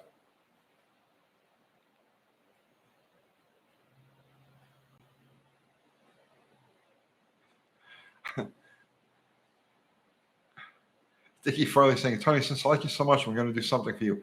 I pretty much always have around 50 subscribers. I heard that is enough to go live.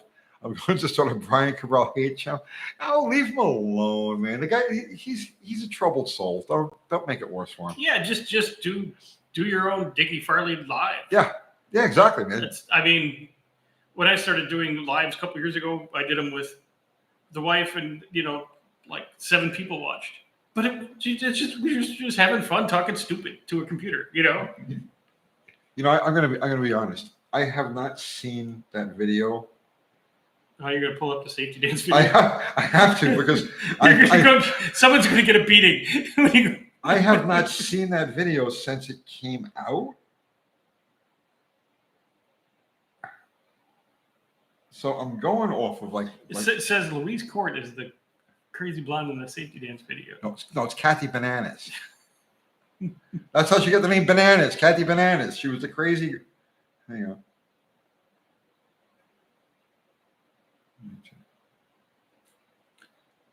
We got 1 minute and 53 seconds.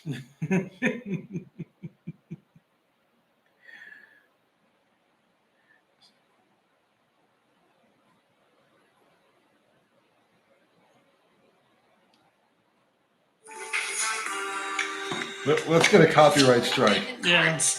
When you offer more.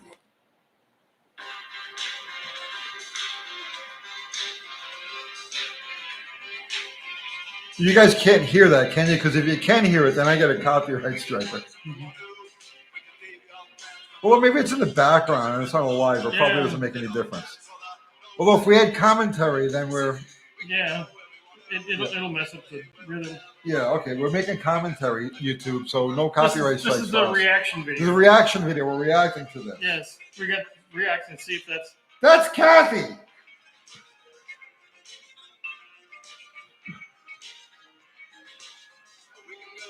Well, there's definitely Kathy. Come on. Yes!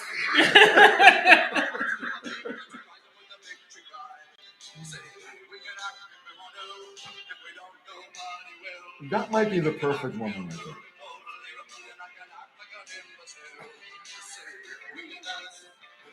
The dog totally makes the video. Yeah.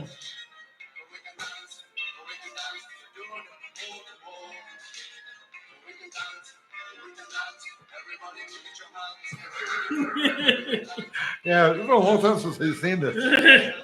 Wow, this is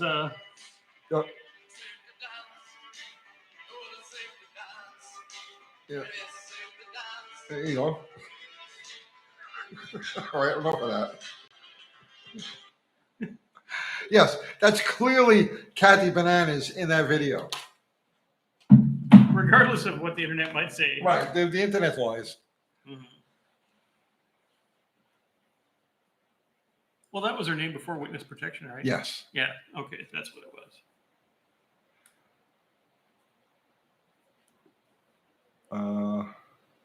Dogs make most things better. I agree with you. We are nothing. I love you guys. Yeah. All right. So, end of time, Tony. I can't sleep at night. Wanting a Honda ATC 70. Okay, they were out there. Yeah. Just Shouldn't be too hard to find. No. That sounds like a classic marketplace. It's in my backyard. Come and get it type of thing. Yeah. They're fun. Just don't steer real fast when you're going fast. Yeah, the knee crushers. Yeah. Tony needs a bull taco. Yeah, maybe when I was 20. Mm-hmm. I'm 62. I don't heal or even like I'm not as pliable as I used to be. Rocco the Soviet Coleman trail bike. I had two of them. I got rid of one. I kept the 200 swapped 100. The death wheelie machine. Yes, the death wheelie. Tried to kill him twice. Funniest thing I've ever seen in my life.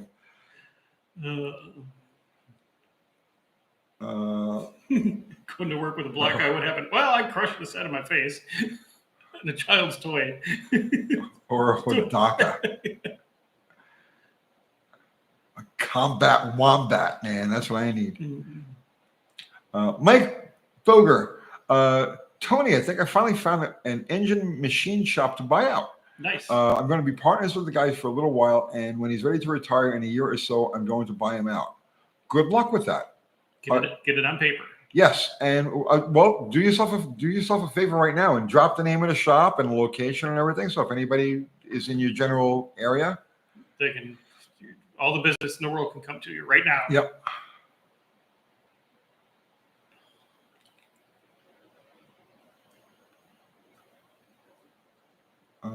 Yeah, pictures don't like. Yeah, that's right. That's Kathy Bananas. Mm-hmm. And yes, Mark, she was using a different name.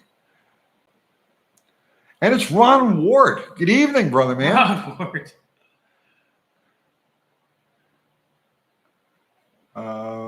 Let's see. I think that's it. I think we need to wrap this up, bro. Yeah. It's 9:02. Yes. So, Conrad, thank you. Conrad says it was a great show. Well, thank you, Conrad. Thank you, Conrad. And thank you, Fubar, for putting these links to Dr. R's channel and my merch. He did all the heavy lifting today. He did all. He was our only mod tonight. I haven't seen Mexican Spec. I didn't see Zero. Ari popped in there last Sunday night, but I haven't seen him. So thank you, Fubar, for carrying all the weight tonight. Mm-hmm. Let's see. Yes, we did some things and we saw some stuff. Yeah. All right. And that is Dead Dodge Garage. That's Jamie. Go over there, sub to his channel. Don't ask any questions. Don't even think about it. Just sub. Just hit the button. Hit the Just button, click. all the notifications, all that stuff. You'll be a much better human for it. And science proves that if you put dead dot and go to bed, sleep like a baby. You'll subliminally absorb all of his knowledge. It's a thing. You'll wake up in the morning spouting Mopar trivia. Yeah, exactly. Let's see. All right. So that's it. I'm going to thank my. Do we have anything coming up you want to talk about? No. Done. Yeah, there's stuff coming up in maybe a couple days, folks. It's stuff happens, and it's hot. Oh my God, it's too hot. It's hot. That thing is just not doing its job. Good thing you have a landlord. You know. I got. Let's see. Firefly says this. What did we do wrong? I don't know. All right. So I have nothing to talk about either. I'm just totally lazy. All I want to do is just go ride motorcycles because it's summer, man, and I've just got that thing right now. So that's all I really want to do, and that's what I'm gonna do. I'm just taking it easy for a little while, and then I'll dive into stuff hardcore. But for right now, I just want to coast a little bit. Stream is freezing. All right, so Fubar, thank you so much, brother man, carrying the weight. Everybody contributed with Super Chat. Guys, thank you so much. It keeps the wheels turning. It's going to have to probably maybe pay for some air conditioning. No, I got a landlord for that. But yes, thank you for the Super Chats. Everybody contributed just your presence and your conversation. Thank you so much. We are eternal. I speak for Dr. Art. We are eternally grateful for you guys because if it wasn't for you clicking on our shit and even hitting the like button, some hit the like button. It's getting up there. We would not be able to do this stuff. We work for you. Thank you so much. And that's it, right? Let's get out of here. Let's go. I'm gonna hit this button. Hit the button and make it stop. And then make it stop. And then have Kathy yell at me. I was not the safety dance girl.